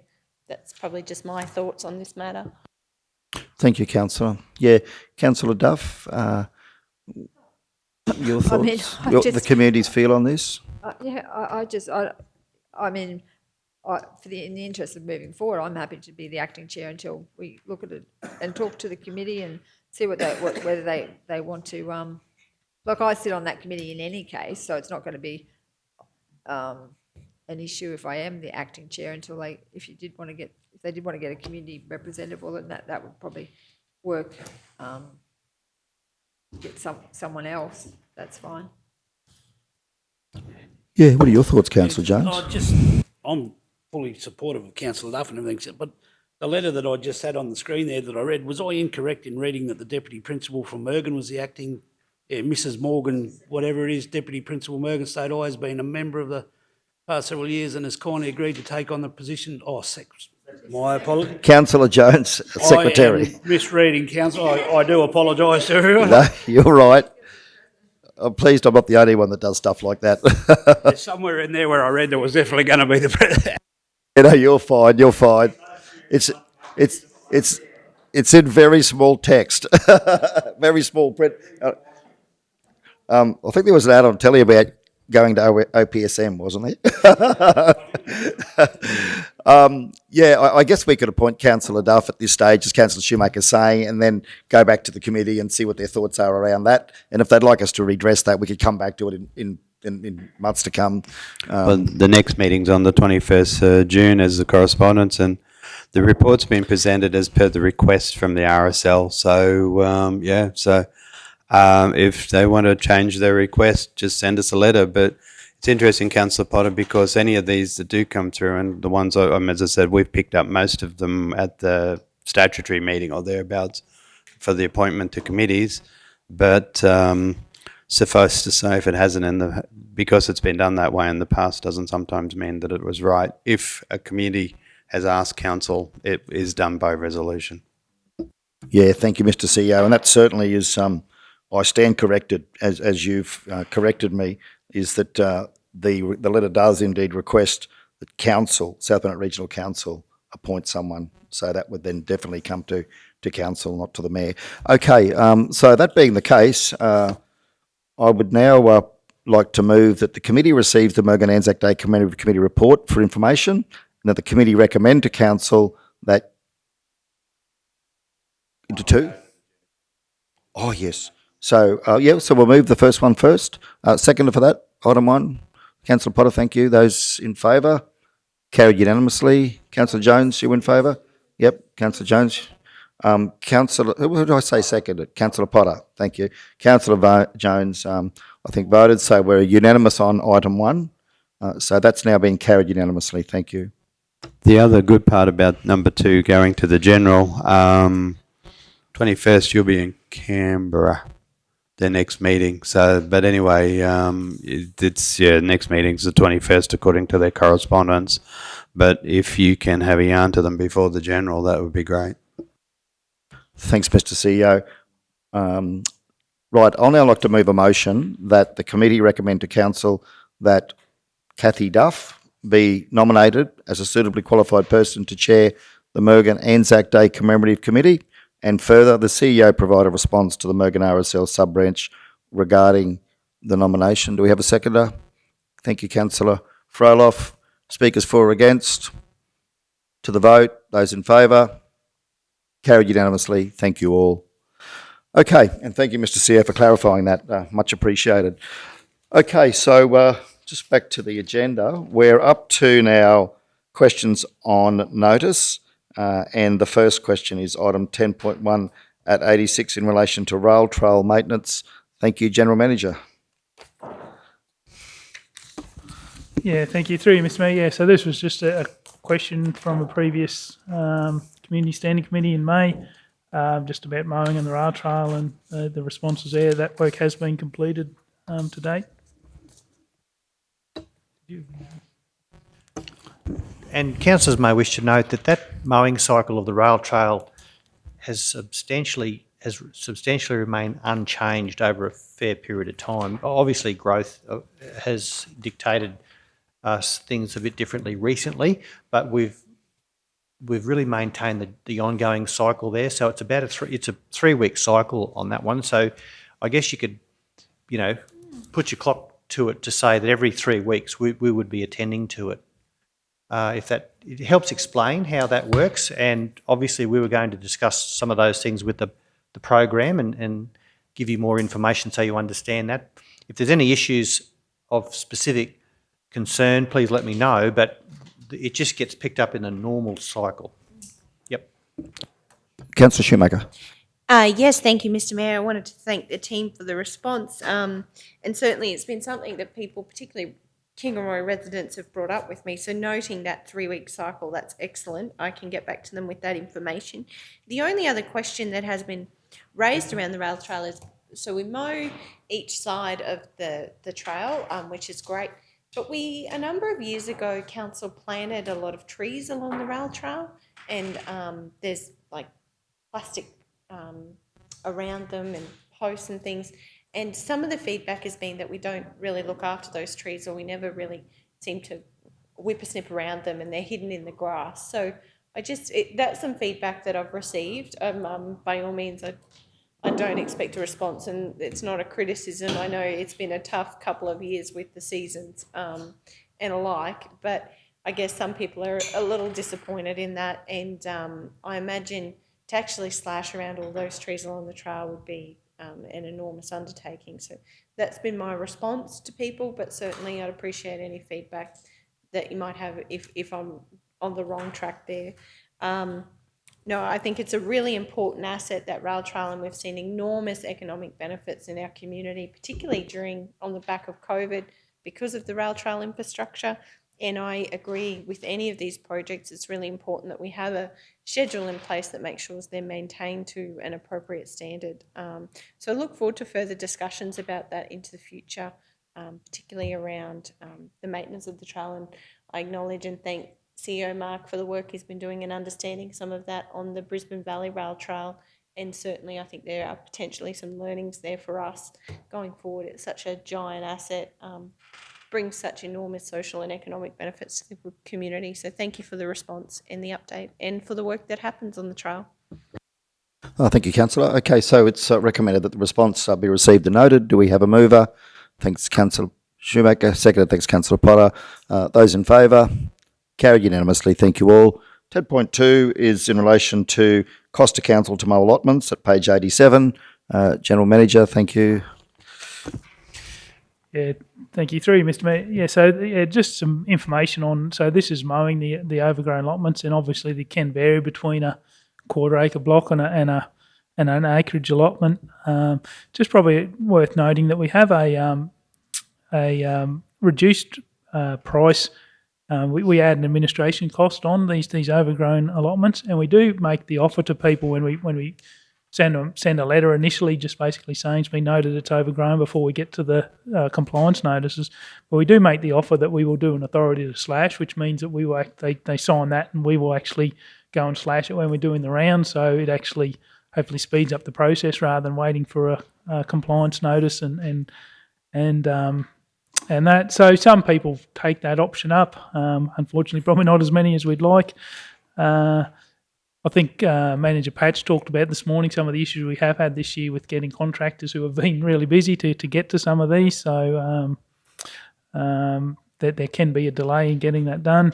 But when we pass on whatever the invoice cost is from the contractors to slash and add the administration fee on. And just noted down there that, and I think the basis of the question was looking at what liability we have there sort of on the books. And so it's looking around that $10,000 to $15,000 is collected via debtors.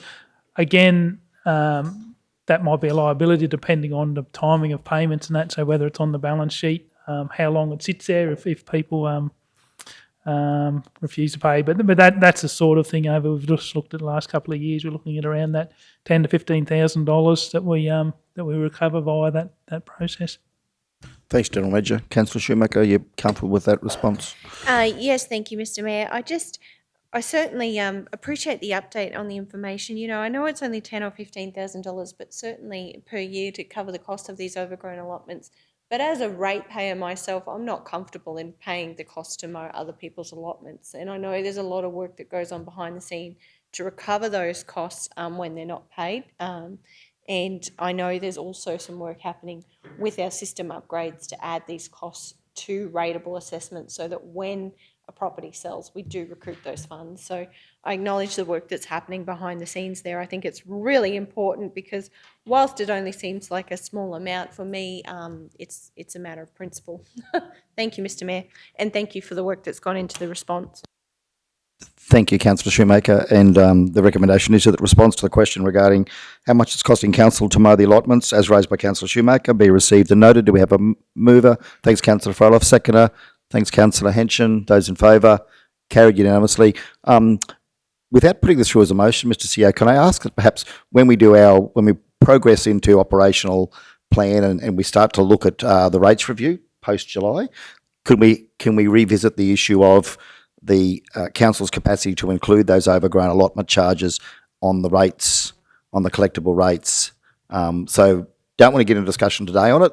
Just want to know if we can actually pick that up as part of our rates review, Mr. CEO, over the course of the next 12 months, if possible, just in light of Councillor Shoemaker's concerns. Just through you, Mr. Mayor, that's being picked up through our review, our business systems review. It's to do with the configuration in the system. There's no legal impediment. There is no problem with the legality of it. It's just the configuration to get it on the notice, and that is being picked up as part of our review, our business systems review. Good. Thanks, General Manager. Great to know that's happening. Much appreciated. Thank you. Okay, righto. We're up to 10.3, Apex Park Lookout Refurbishment and Car Park at 88. Thank you, General Manager.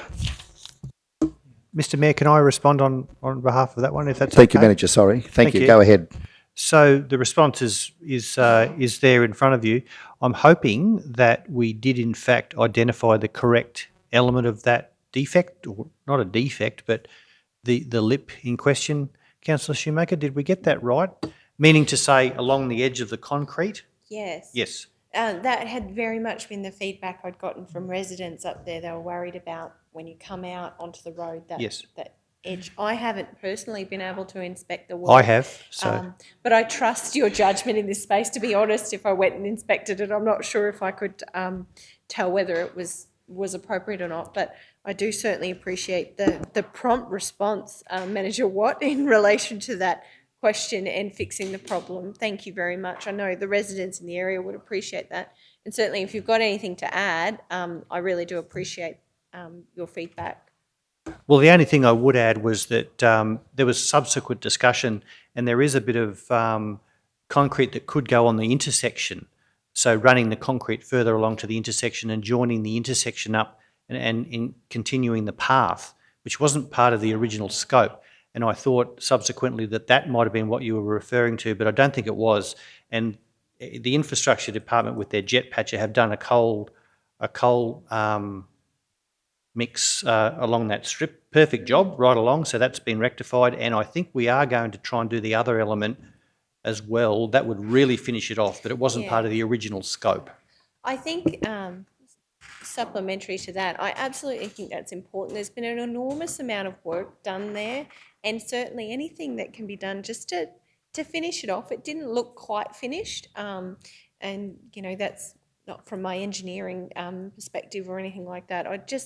I really think anything we could do to just polish that job, particularly noting so many people live there and drive past that every day, would be greatly appreciated. And certainly if that has to come back for further discussion, happy to have it, or happy to have a look at that with you, Manager Watt. But I do think it's been a real asset, the work that's happened at Apex Lookout. You know, it was defunct, it was falling apart.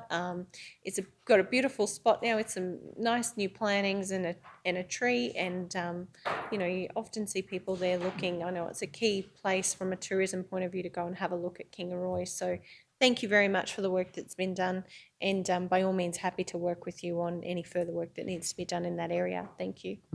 Thank you, Councillor. Manager, I live up that way, so I drive past there every day.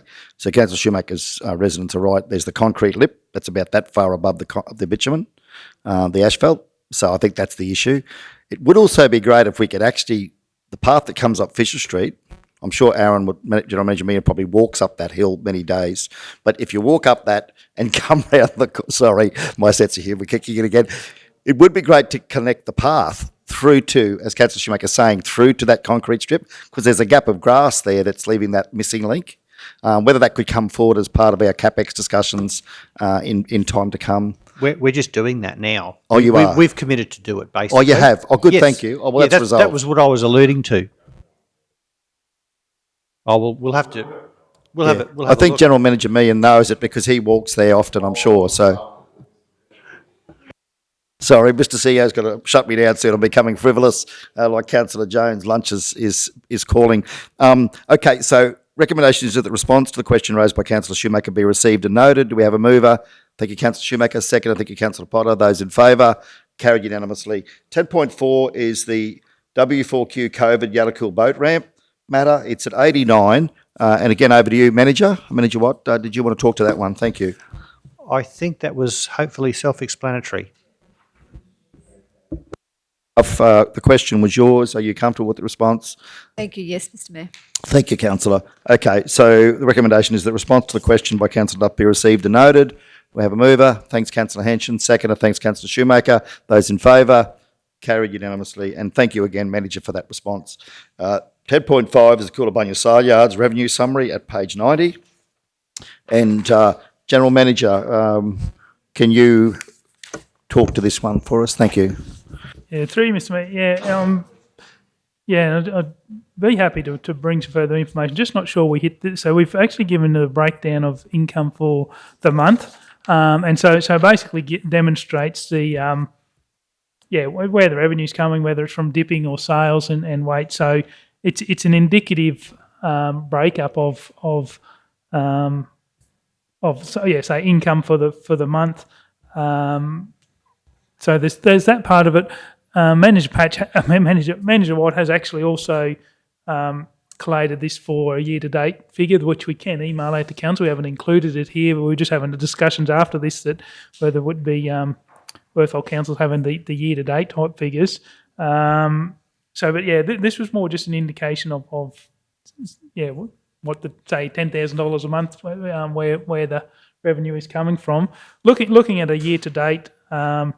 Looking at an average of, I think our income year to date, we're looking at about 160,000 and expenses at 175,000 net of depreciation, which would be an additional cost. So the yards are still running at a deficit, but this was basically looking at those the split up between sales and dipping. Thank you, General Manager. And so what you're summarising there is that the yards run at a cash surplus, but they would run at a accounting deficit as such when you bring in depreciation. Almost, yeah. So slight cash deficit. We don't have a cash surplus? No. Oh, didn't you say 175 to 160? Yeah, Oh, sorry, you said 175 in expenses, 160 in revenue. So we're about 15K cash deficit. Yeah, okay, sorry, yeah, thank you for clarifying that. Get that one right. Okay, any questions? Councillor Potter, you're comfortable with that? Okay, your question. So the recommendation is that the question, Councillor Potter, be received and noted. Moved, Councillor Potter. Seconder, thanks, Councillor Froloff. Those in favour? Carried unanimously. Thank you all. Okay, QE2 Park benches, test 10.6, and that's at page 92. General Manager, who'd like to answer that one? Thank you. Yeah, I think that, again, this one's a bit self-explanatory. We're just a query on the benches and there was just a delay. So. Happy with that one. Thank you. Yeah, thank you, Councillor Duff. Thank you to staff for the response. Recommendation that the response to the question raised by Councillor Duff be received and noted. Mover, Councillor Fraloff. Thank you. Seconder, thank you, Councillor Shoemaker. Those in favour? Carried unanimously. Thank you all. Okay. 10.7, new fixed food business licence applications question at 93. Thank you, General Manager. Yeah, again, this was, I think I mentioned this earlier in the meeting. Last month, the report was picking up all of the food businesses, not just new businesses. So I was just correcting the figures reporting last month. Yes, thanks for clarifying. If there's no questions or comments, the recommendation is that be received and noted. We have a mover. Thank you, Councillor Potter. Seconder, thanks, Councillor Henson. Thank you. Those in favour? Carried unanimously. Thank you all. Okay, so item 11, the recommendation is that Council considers the confidential reports, or the committee consider confidential reports listed below in a meeting closed to the public in accordance with section 254J of the Local Government Regulation 2012. The item is 11.1, lease 62 to 64 Lamb Street, Mergen. The matter is considered to be confidential under section 254J to G of the local government regulation, and the council is satisfied that discussion on this matter in an open meeting would, on balance, be contrary to the public interest, as it deals with negotiations relating to a commercial matter involving the local government for which a public discussion would be likely to prejudice the interests of the local government. I would hereby move such. Do we have a seconder? Thank you, Councillor Shoemaker. Those in favour? Carried unanimously. We'll now close out and go into private committee at 1:09 p.m. Thank you, Linnell.